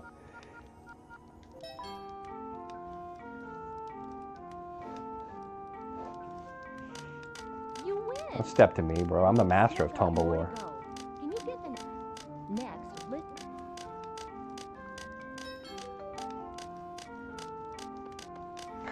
kind of animation is that? The liar. I love this one. This is like some real, like, I don't know what you would call it, like a logic problem. The liar is one of the other 2 people. Okay, so this is that real IQ test shit right here. Can we figure it out in the next 15 minutes? The liar is one of the other 2 people. So if she's telling the truth and the other 2 are liars, but if she's lying, that means it's not one of the other 2 people, which means that it would have to be her. if she's lying. But if she's telling the truth, then it is one of the other two people. Okay. The girl with the ponytail is the liar. Okay, so if the girl with the ponytail is the liar, then that means fuck. If the girl with the ponytail is the liar, that means that it's not one of the other two people. Which means it would have to be her. If she is the liar.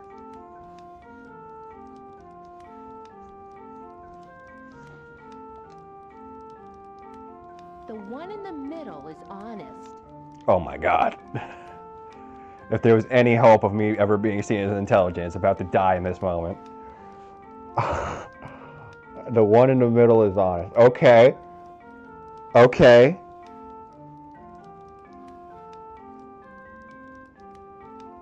Well. So, if the one in the middle is honest, that would mean that the one on the left is a liar. If the one on the left is a liar, it means it would have to be the one at the ponytail. Now, if the one in the middle is... This is way too much for a little kid's brain, by the way. If the one in the middle is honest... No. If the one in the middle is honest, then that would mean... Basically, this is... Oh my god, this is killing me. This is fucking killing me. Oh my god. Oh my god. Because she could be lying. Okay, so if the one on the right is lying, that means that the one in the middle would also have to be lying, right?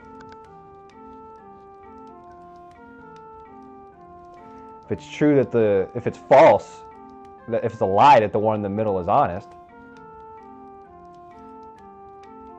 then that would absolutely mean that the one in the middle is not honest.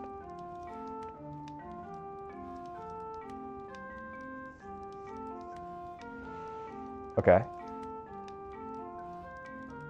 So those two on the right are kind of grouped together.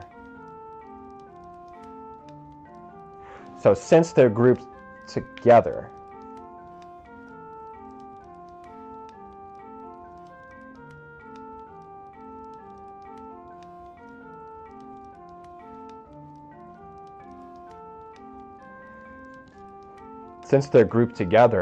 both of them can't be the liar. Because if the one in the middle isn't honest, she's a liar. And that would make the one on the right also a liar. And there can't be two liars, which means that it must be the one on the left. Haha, nailed it.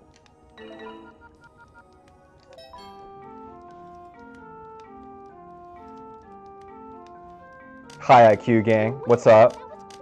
What's up? Hi IQ gang. But we've still got more to go. Whoop whoop! Can't stop me, bro.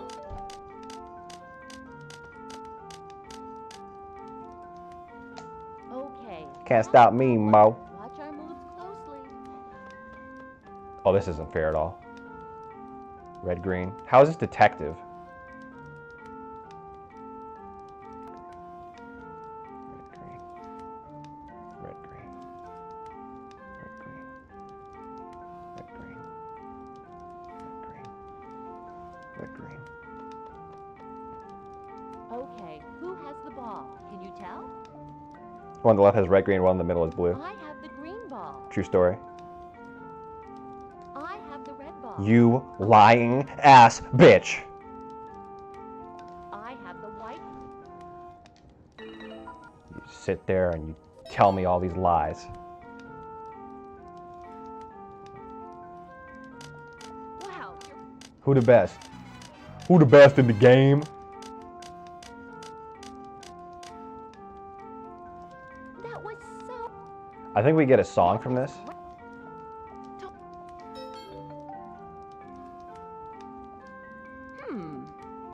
If you ever... Thank you. Let's play.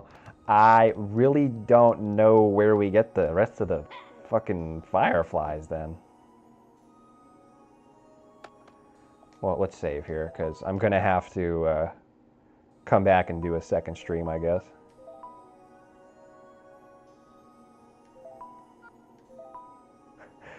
I'm so proud of myself for winning that riddle.